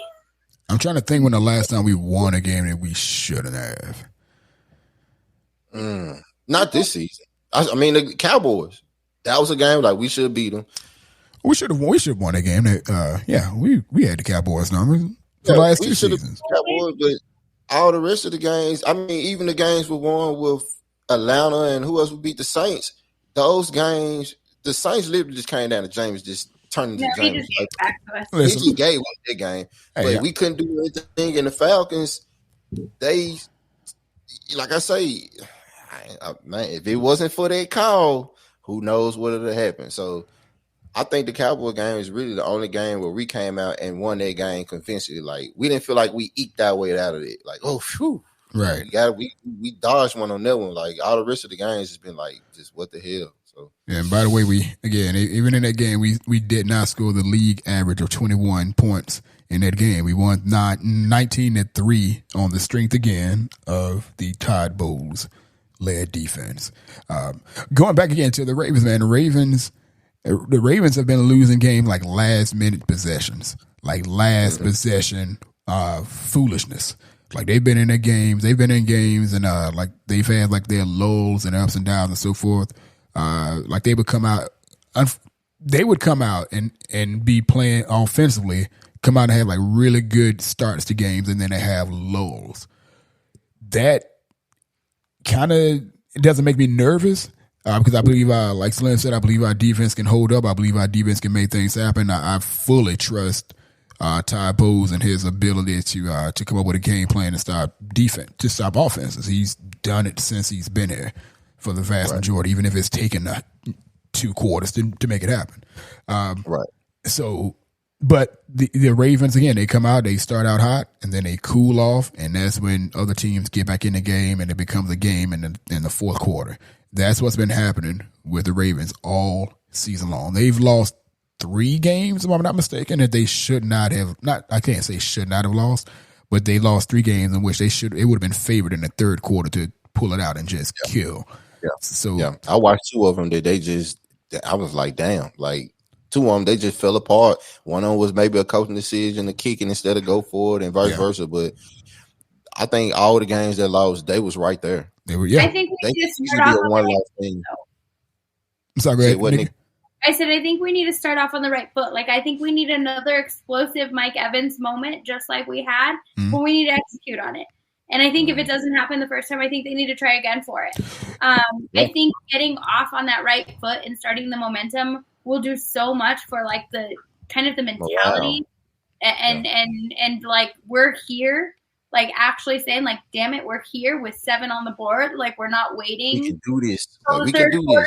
Score a touchdown if we score a touchdown. Like, you know what I mean? I think we need to start off on the right foot. And I think just for the chemistry and for kind of going back to where we started, I think that will help us if we can do that. Because if we crumble on that first drive and stuff, for something as exciting as that could have been, I think if we start that way with the Ravens, and we can really like, I think it makes a big difference. So something that I almost forgot that JPP was on he was on the Ravens now, and Nikki, between the two, you guys' comments between JPP and Nikki, what you were saying about starting out hot early.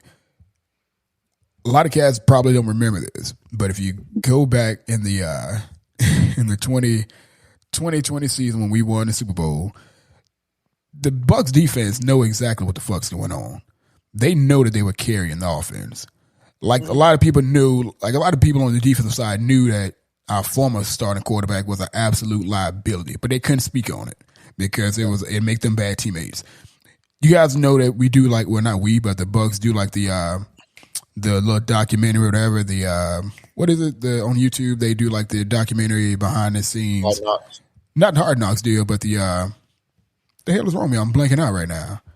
Can know what you're talking about, but I don't watch it, so I don't remember. What the hell? Anyway, behind the scenes, they were doing a whole bunch of highlights and shit, and then it was like the story of the Super Bowl championship and all that shit. And JPP, there was a segment where JPP was in the huddle with everybody, and he was doing like the rally speech and shit. And he was like, guys, get it started from the get-go. Like, we got to get it started from the top. He literally looked at Mike Evans, who was to his right. He was the closest offensive player to him. Like, y'all, like, don't wait to get started later in the game. Like, we got to get him started right off the bat. That shit was so subtle for a lot of folks. They never fucking paid attention. They like JPP knows that this offense starts slow. Mm-hmm. And if you get the offense to start off on a bad foot, they're going to stay in that neutral fucking mode for a good majority of the game. So, like you said, Slim, JPP knows what's going on. He knows what's clicking on his offense and whatnot. He knows what works and what doesn't. So that is going to be an issue. I know there's a lot of times that's not an issue because people get, former players know all this and know that.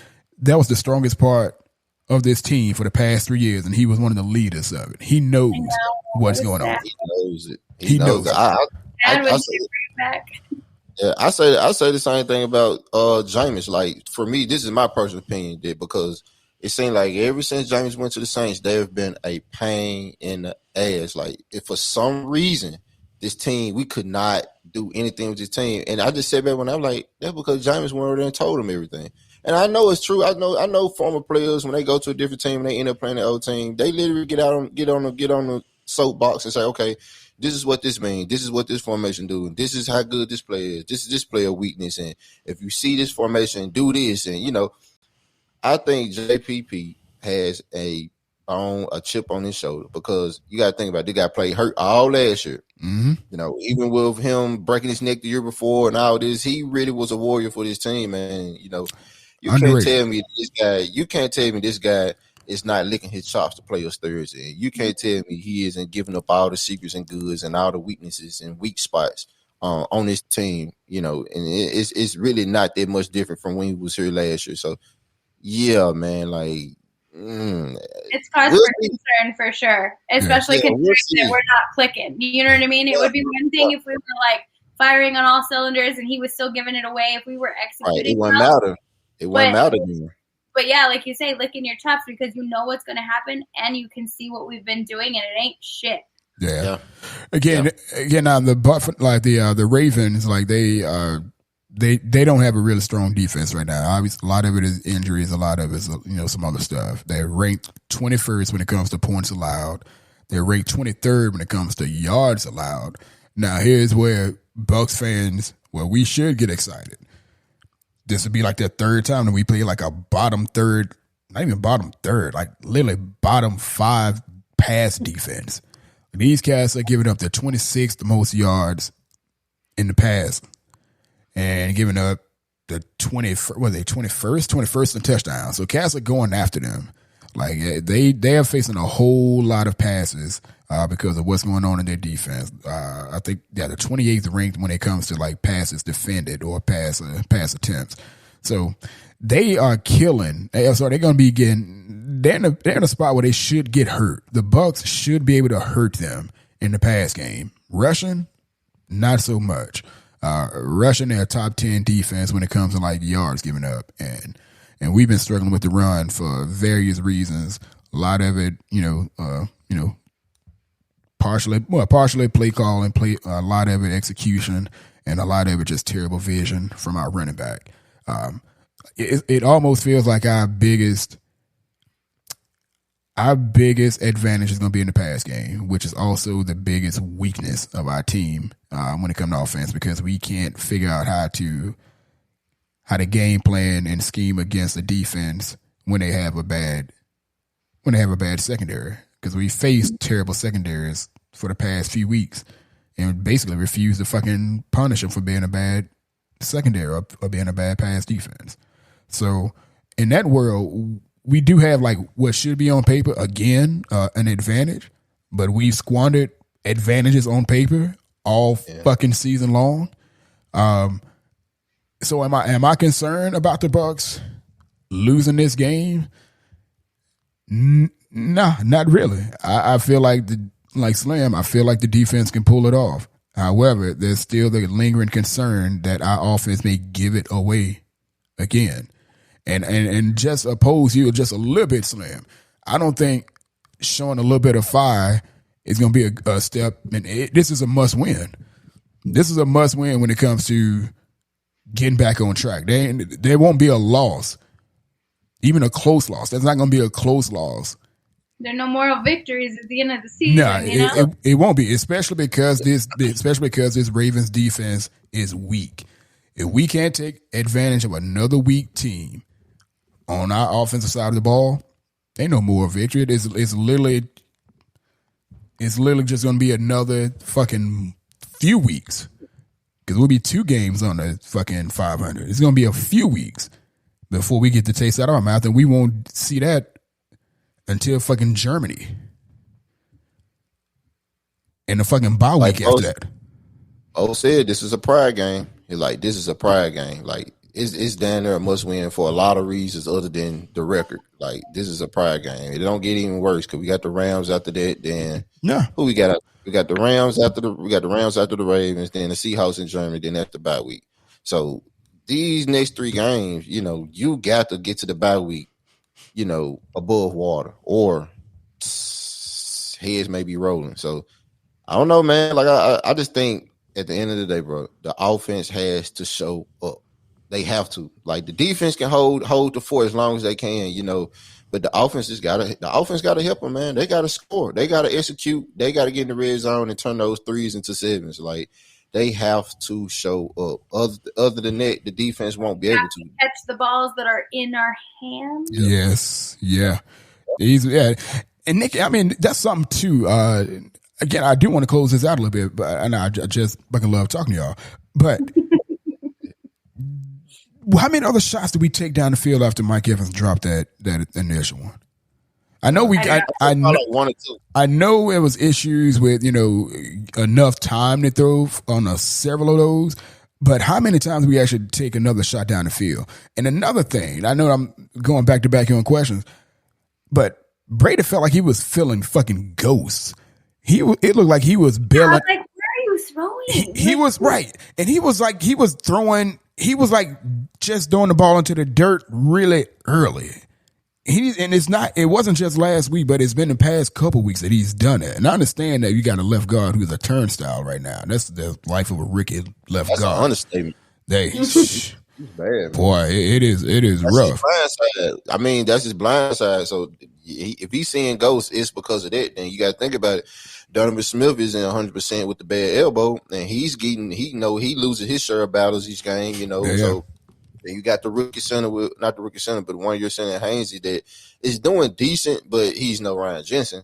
He's none of that. So, I mean, it's I think you got to think about it. It's a 45-year-old man. He don't like to get hit, and he's relying on a lot of young guys to keep him upright. So, yeah, he's seeing ghosts. He's getting rid of the ball very fast. Like, he's getting rid of the ball faster this year than any other seasons he's been in the books. Like, by a whole second. Like, he's not waiting. Like, if his first or second read is not open, he's looking to get rid of it, because in his head, he has a clock that's like, okay, one Mississippi, 2 Mississippi, the ball got to go.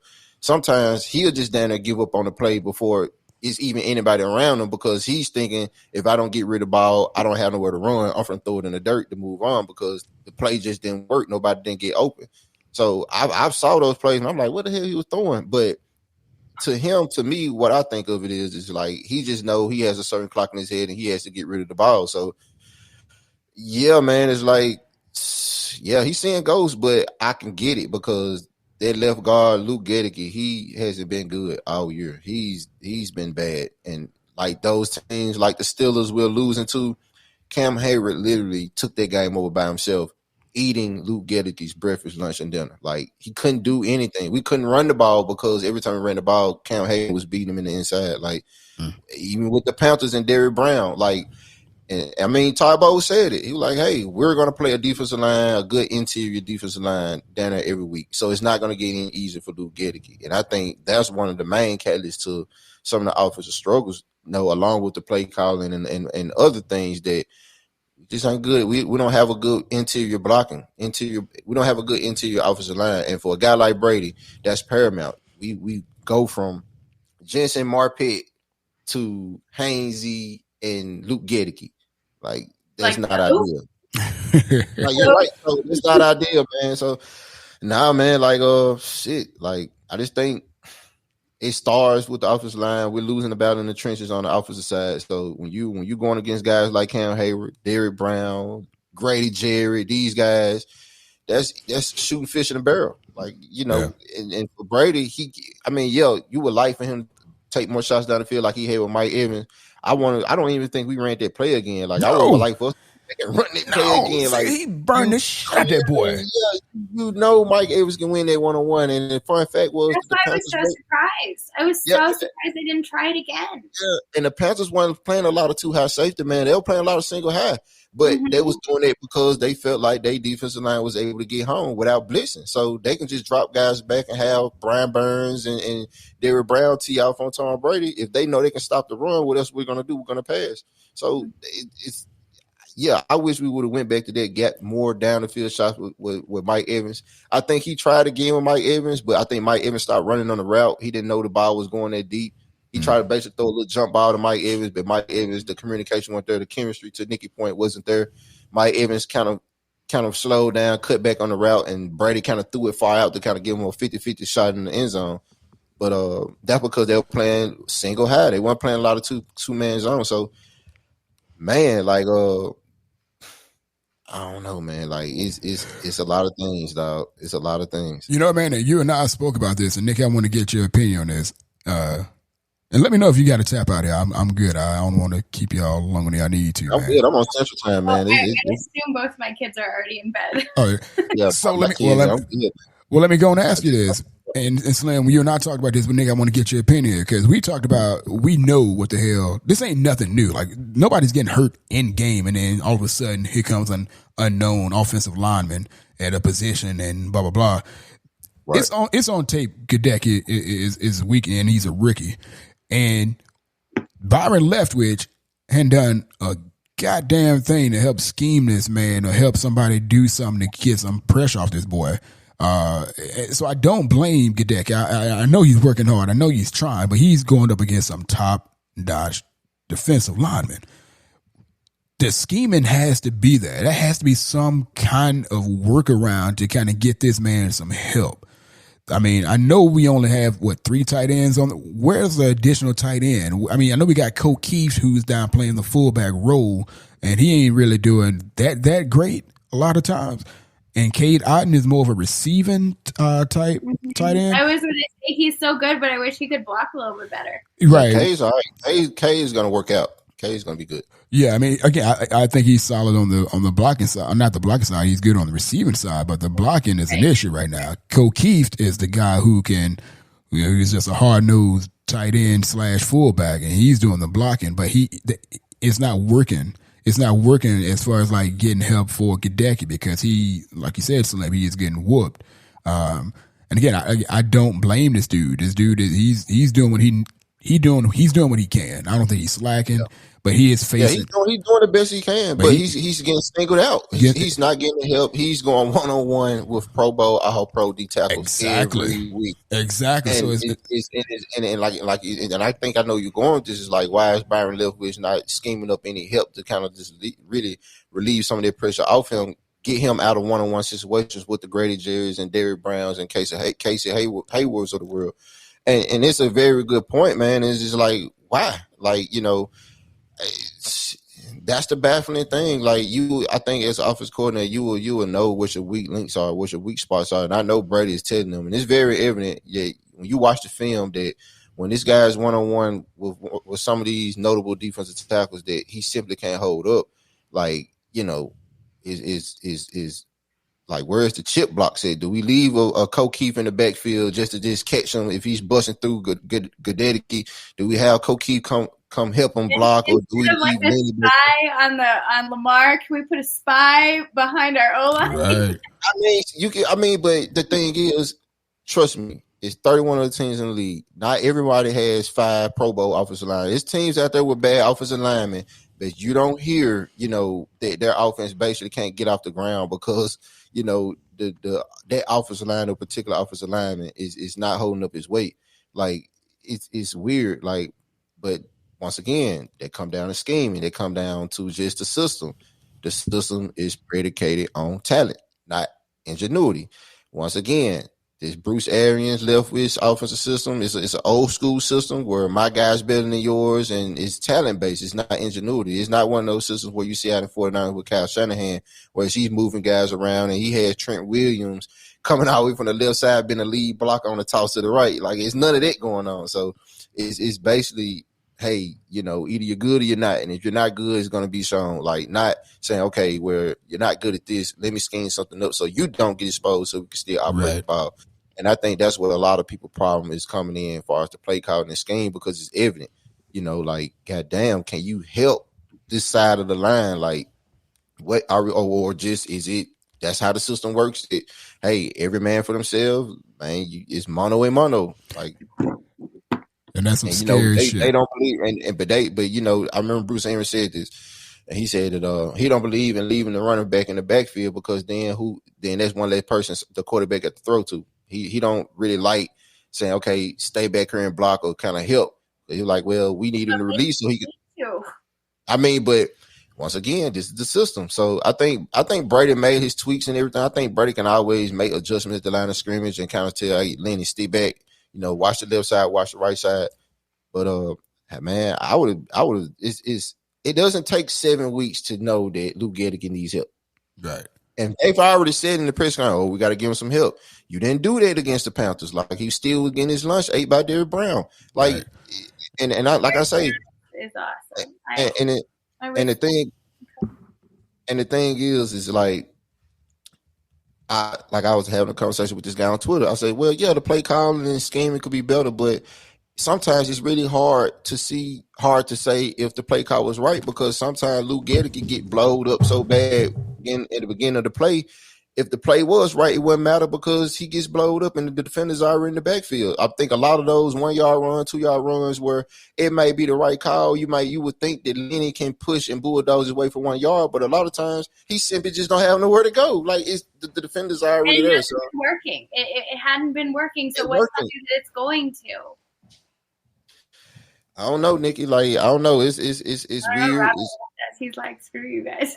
He probably had a piss or something. But nah, man, it's weird, man. It's weird. It's frustrating. I mean, Sunday, each Sunday in and out. Like I say, you are in Albuquerque. I'm here in Memphis, Tennessee, and we can look at the game and say, okay, they about to run the ball with Lenny. They about to do this. They about to do this. You can then make some good educated choices or predictions on what's going to happen next. So I just think, man, this is how I feel, Nikki. As a Bucs fan, I just hope it's some method to this madness that's going on. I hope so too. And again, I think we can. I think we can pull it together. That's why I say I'm nowhere near putting a fork in the season and saying we're done. I don't think we're there yet. If we lose as bad as we did, then I might change that tone a little bit. But we got 10 more games. Yeah, we got 10 more games, man. I like I say, because like to Robert's point, ever since the Brady era started, we've always had just the offense could never just get rolling. Like it was like there's always one flat tire in the car with the offense. Like something is like maybe these things years before Brady, years and years. Yeah, it just seems like it seems like it cannot gel, it cannot operate smoothly. Like I think. The best game the offense looked like, oh damn, like we really are who we are, was against Detroit Lions. That we blew them out like by 40 points. Yeah. But once again, that's Detroit Lions. 29th ranked defense, 31st pass. So like, yeah, man, with the offense, right? Yeah, right. So that's the only time I feel like, okay, yeah, they really just showed them, hey, you don't belong on the field with us. But all the rest of the games, I think offensively, it's just been just like they're trying to drive a bike uphill each game. Like when I went to that Packer game, it was so weird to go to a game between Tom Brady and Aaron Rodgers and look at a lackluster offensive game. Like everyone thought that game was going to be high scoring. It's going to be a lot of touchdowns. The Kenneth's going to be firing all day. Like, and it just looked like a preseason game. Yeah. Yeah. And you know what, man, just for gits and shiggles, this is what I'm going to do. This is how I used to try to tell cats, like, hey, this offense ain't really what y'all think it is. And y'all, we really need to dial in on this. Just going to the Packers game. That Packers game, this is how that game was. This is how the Buccaneers offense looked. This is the drive summary on that fucking game. Field goal to start the game, first possession. Field goal, punt, fumble, punt, field goal, punt, touchdown. I've been telling cats for years, like, yo, if y'all really want to see what this offense is, or even what the defense is, if you don't watch a damn game, if you don't watch a game, whatever you do, don't go look at stats about how many yards people got and what they scored. Go look at the goddamn, go look at the drive summary. If you don't look at nothing else, go look at the drive summary. Go see what the defense is putting up with. Go see what the offense is doing. Go see how many yards they're actually driving on the touchdown drive. Don't tell me the damn score was fucking 31-17 and then talk about how good the offense is when the longest drive they had to go to score points was 30, 40 yards because the Bucs defense gave them the ball that goddamn close to scoring. Like, go look at some of the stuff that makes sense that you can actually get information from, the stuff that you need to know rather than the stuff that you want to hear. How dare you, Robert? How dare you talk this? How dare you? Hey, look, man, it's God, man. I love this team. I love the fans. I love all this, but man, it's such. And again, like y'all said, I'm glad y'all corrected me, or you guys kind of got me back a little bit. Like, this could be fandom all over the place. This is every team is probably dealing with this kind of foolishness in every other sport. But I don't. Yeah, but I don't give a fuck because I'm only talking about the Bucs. I'm kidding, Nikki. No, but serious business, man. I mean, it's just that, again, when the defense was bad, I'll call out the defense. When the defense ain't playing up to their responsibility or playing up to their talent level, I call this shit out. And Nikki, I know you were saying that the Bucs offense always had tendencies of not doing shit before Tom Brady. I don't know if we ever had at any stage an abundance of what we would call an abundance of talent and abundance of even positivity. That's spot on. Back in those days, we ain't got nobody. No, and we had a literal liability, full clip, full on liability. I won't even say it. You know who the hell it was at the quarterback position. I mean, full blown liability. Like, and that was literally for 5-6 seasons we had that. And that kind of jaded people even more because people had such high hopes for that. And they literally completely turned off their minds to believe that the defense could actually be playing well if we weren't winning games. And again, I said it then too. I'm like, hey, look, just go look at what's happening. Like, we literally lost about, I want to say it was 17 games. No, I'm sorry. It was 13 games we lost by single possession while giving the ball away 2 times or more. Yeah, more than 2 times. Yeah, like that. With that, and I remember pointing this out like in 2016 when the Bucs went 9-7. Everybody hated Dirk Cutter and Mike Smith. I'm like, y'all, look, like, just pay attention to what's going on. Like, this ain't what you think it is. And again, this offense, this team, this not being able to scheme our weak players into better positions and put our players in positions to win, like Leftwich and Arians have been saying since they arrived, it hasn't happened. It just has not happened. And then for this to be the culmination of it for the past 2 weeks, for people to just catch on to it, I'm like, it's crazy to me. It's crazy to me. I mean, I don't understand. You got to understand it, right? Though, because like you actually watch, you're actually looking for these reasons. You're digging deeper into these things. Most other people that you're coming in contact with are just part of the echo chamber. That's why they're so surprised, because they're not digging. They're just regurgitating the bullshit that gets thrown around by people with loud ass megaphones. There you go. She hit it right on the nail, boss. Hey, goddamn Princess Nikki. She hit it right on the nail with that one. Does it again. Mic drop. Good night, y'all. We'll walk out on my high note now. Okay, thanks. Serious business, man. Before you get out of here, again, thank you so very kindly. I love talking to you. It's been too long. I know motherhood has come and graced you and taken all out of your time.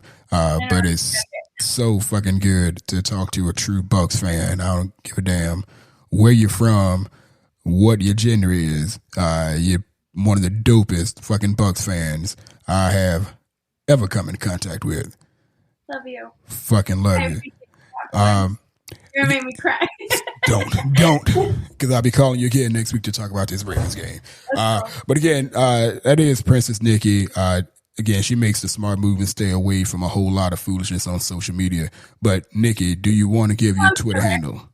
I am at Bucs Princess. It's pretty easy. I'm pretty easy to find on Twitter.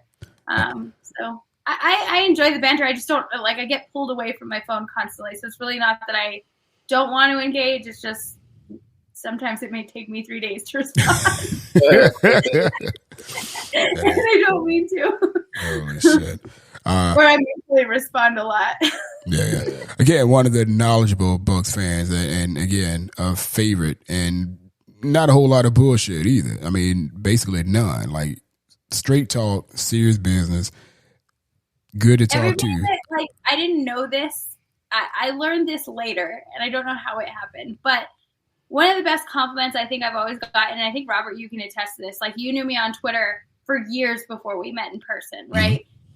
And when people would tell me, dang, you are literally the same person online as you are in person. And I was like, I guess I was like, I don't understand what that means. Right. Until I really started seeing, some people that are just, I don't know, I don't want to call anybody out, but you go ahead.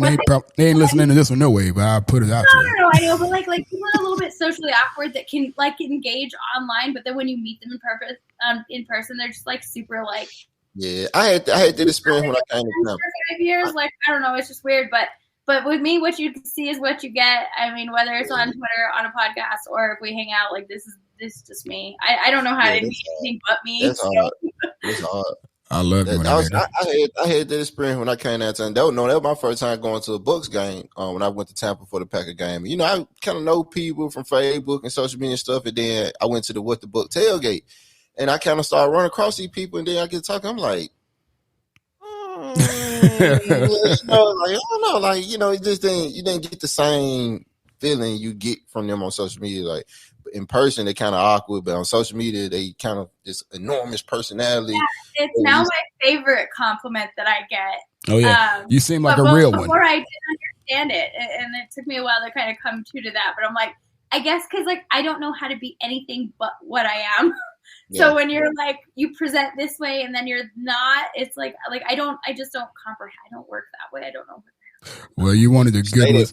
Exactly. Stay that way. You want the good ones and the real ones. That's what if that's the compliment. Hey, you're so real. You actually are what the fuck you are, which is dope. You represent yourself online the way you represent yourself in person. And so many cats don't know how to do that. Also, Big Slam, man, again, always a pleasure catching up with you, man. We don't do it enough. Face too, Slim. I know we probably haven't talked as much, but it's nice to meet you and get to talk with you. You've been a lot of fun, and you have a lot of good insights. So I appreciate being here with you. Likewise, and I appreciate that, Nick. Getting Big Slam, just getting his podcast rolling. Need some more subscribers. Need some more people to dig in and check him out. Memphis, Tennessee Bucs fan, Swords and Cannons. You want to let them know where you're from and how to get in contact with you if they want some good conversation, man. Cool. All right. Big Slam out of Memphis, Tennessee. Got my new podcast up and rolling. It's Swords and Cannons podcast. You can find it on Twitter at SC Bucs Pod. The Facebook page, Swords and Cannons podcast. I haven't got an Instagram page or anything like that, but it's up and coming. You can find it on YouTube. Got a few episodes on it. I'm gonna kind of redo it, retweak some things. like I say, starting out, you had to do it to kind of figure out what works and what doesn't work. But I tried to stay active on Twitter to kind of keep the content going, keep the profile going, keep the name out there. But be expecting some definitely some new content on the way. Just kind of to keep you guys up to date on my takes on certain Buccaneer news and transactions, even transactions across the league, man. Like I say, I'm an avid football fan, not just a Bucs fan. I love the sport altogether, man. Like right now, my TV's on NFL Network. Like that's all I watch. Like I just love football. Football is the best sport to me.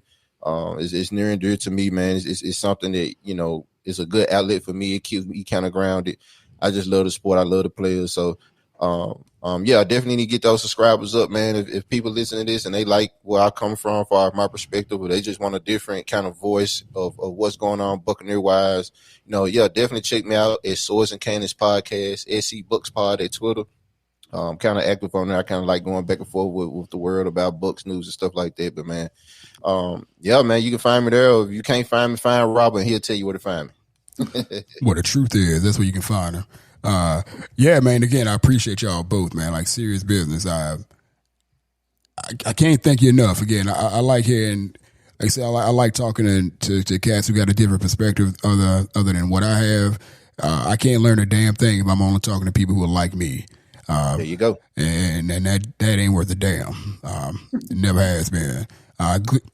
Cool enough to talk to, you know, not just a familiar face and not just, you know, somebody who had a different perspective, but speaking to Nikki, you kind of touched on earlier, speaking to somebody, you know, different lifestyle, different walk of life, different gender, different every damn thing. You and I, all three of us all had the same conundrum at one point, having to get information from so far away and dig, you know, and deal with that kind of stuff. I'm native Mississippi, born and raised there, was a Bucs fan since '94, since Hardy Nickerson hit the scene, and having to wait a week and a half just to get information for a highlight of something on fucking ESPN, and having to dig and try to find stuff, man. And, you know, end up living in cities in which we were division rivals in, living in Minneapolis when we were part of the NFC Central and shit like that. And having to, you know, just deal with a whole bunch of stuff, man. But again, I love talking to people with a different perspective than my own, even if we don't get along in the end, or not get along, even if we don't agree at the end, being able to just share information and be able to take pieces and bits and every damn thing and not actually have a debate about every damn thing. I mean, that's always been my motive. Debate is fine. Argument is not. This is true. There you go. This is true. Yeah, that is true as well. Cool. I'm down for a good debate, but I'm not finna argue and keyboard battle with you now, man. We can debate and we can exchange educational perspectives and, you know, exchange different things, man. Like I told one guy, man, you know, as many stats you can say about a player that make them look bad, it's just as many stats out there I can prove to make them look good. So It's about having respect, being able to communicate, you know, and not and take the things last part personal of agreeing to disagree. Yeah. Right. Yeah, and still laugh about it. You can agree to disagree and still laugh about it and still be cool and stuff like that. So that's for me, man. Like I say, me and Robin don't agree on a lot of things, but we can communicate our differences and come to a middle ground and keep it pushing and team up and go get some people that don't go with both of us on what we're saying. But that's the whole beauty of it, man. At the end of the day, what we have in common is the love for the Bucs and just, you know, being tied into this sport and being tied into the team on a weekly basis. So that's just what it is, man. It's good for me. Like I say, it keeps me grounded. It gives me something else to do. It gives me another avenue to be involved with the team.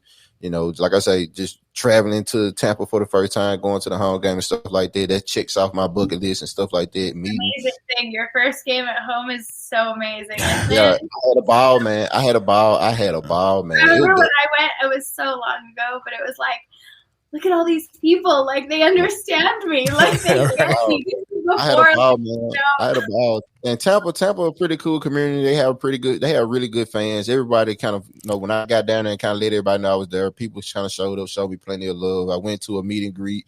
Like I said, I went to the What the Bucs tailgate. I think now I can officially say I'm a real Bucs fan because I went through everything I heard people complain about when they go to the home games about the Tampa Heat and not sitting on the visitor side because the sun beams on the visitor side. So I got tickets on the home side, and I was actually down there when Hurricane Ian hit, and I couldn't get out. So I survived a hurricane, survived the Tampa Heat. So I called when I got back to Memphis. I said, you know what? I've been baptized. I'm gonna call myself a real Bucs fan now, man. I back? survived a hurricane. Huh? You'll be back. Oh, definitely. I'll definitely be back. I'm gonna try to get down there maybe once a year. I try to go home once a year for sure. Yeah, I'll try to get there once a year, man. And even after the Brady era, it'll probably be maybe twice a year because the tickets will be cheaper. So who knows? I'm ready for that. I'll still have my 2 season tickets until I'm dead. So y'all get at me whenever you want to come down. Need them to me in your will. No, I would do that. Give them to my boys. No. You won't even want to go back to what the Buck tailgate. I mean, if what the Buck tailgate, I know it is. It's got its own life now, but let's even give a credit to where credit is due. Derek Fournier is what the Buck. He was for me as a displaced fan, the educator, the realist, the what, before podcasts were a thing. That's, I named my son Derek. Derek is one of my best friends. And I, give credit to where credit is due, because for us displaced fans specifically, it was people like him that started all of this and really kept us who were out of state connected to the team and learning when we couldn't find the coverage that we were looking for. Right. I 100% agree with that. I was kind of late to the party. I was already in Florida, I think, when he was already doing his podcast. So I didn't move to Florida till 2002. I started listening to the podcast. I don't even remember when I started listening to the podcast.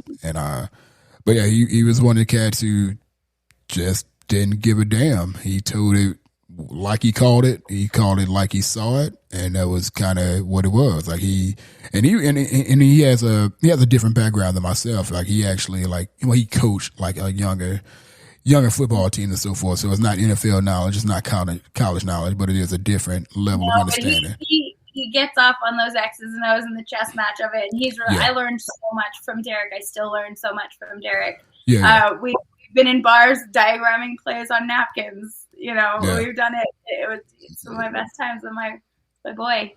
Right. Again, I named my damn kid Derek. Yes. Again, it's straight shooter cat, man, and I love him. The first time I did the podcast, I actually had him and Chris Fisher on. I wish I could have done a better job when we did the live stream. Everything basically went to hell, like this one went to hell right before I went on. But again, it's straight shooter, man. And if you like straight shooting, you like just a different perspective. If you like just having information, hey, check out the OutsideLeverage.com. That's the website that I end up running. I've been trying to be better about posting more content more frequently. I just live a crazy life when it comes to work and film production and all that stuff. So I'm always on the run. I'm literally traveling back and forth. So with kids, I travel for work, man. It's you try to find time for it, but hey, we'll figure it out. Yeah, I'm trying to get more dedicated, man, and actually make it. Still here. Yeah, I know, right? Still here. But yeah, it's OutsideLeverage.com. On Twitter, you can find me on Outside Leverage. Those pretty much my main 2 focuses there. I am on Facebook and all that stuff. You can find it under the same name. But yeah, man, hopefully, God willing, I get more guests like Nikki, get more guests like Slam on more frequently, and we have these conversations.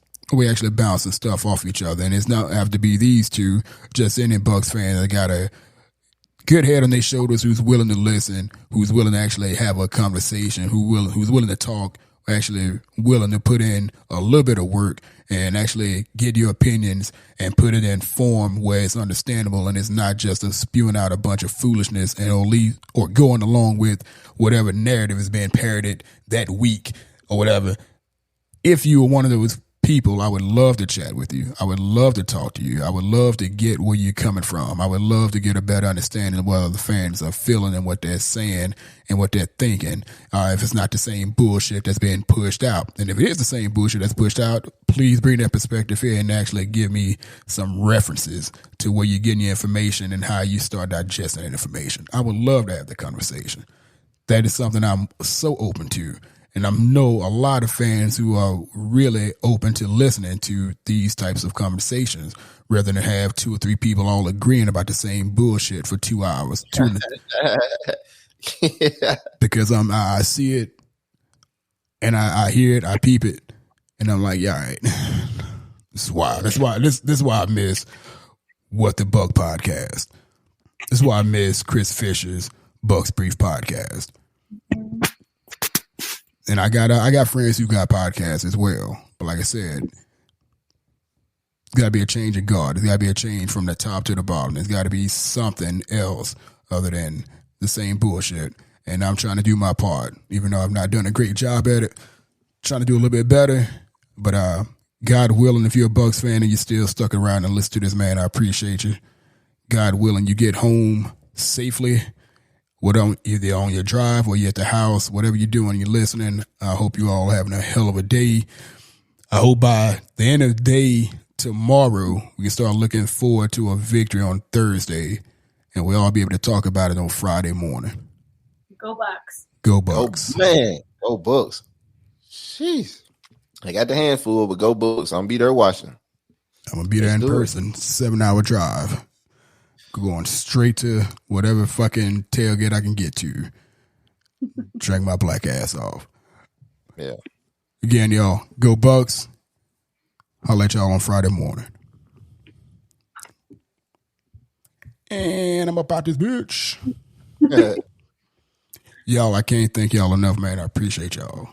Seriously, it's all good, right, man. I'm sorry. Just hit my line, bro. Oh, absolutely, man. I'm sorry it went long, but I couldn't. We kept talking. I didn't even want to get off. I'm like, man, too good of a conversation. I might. No.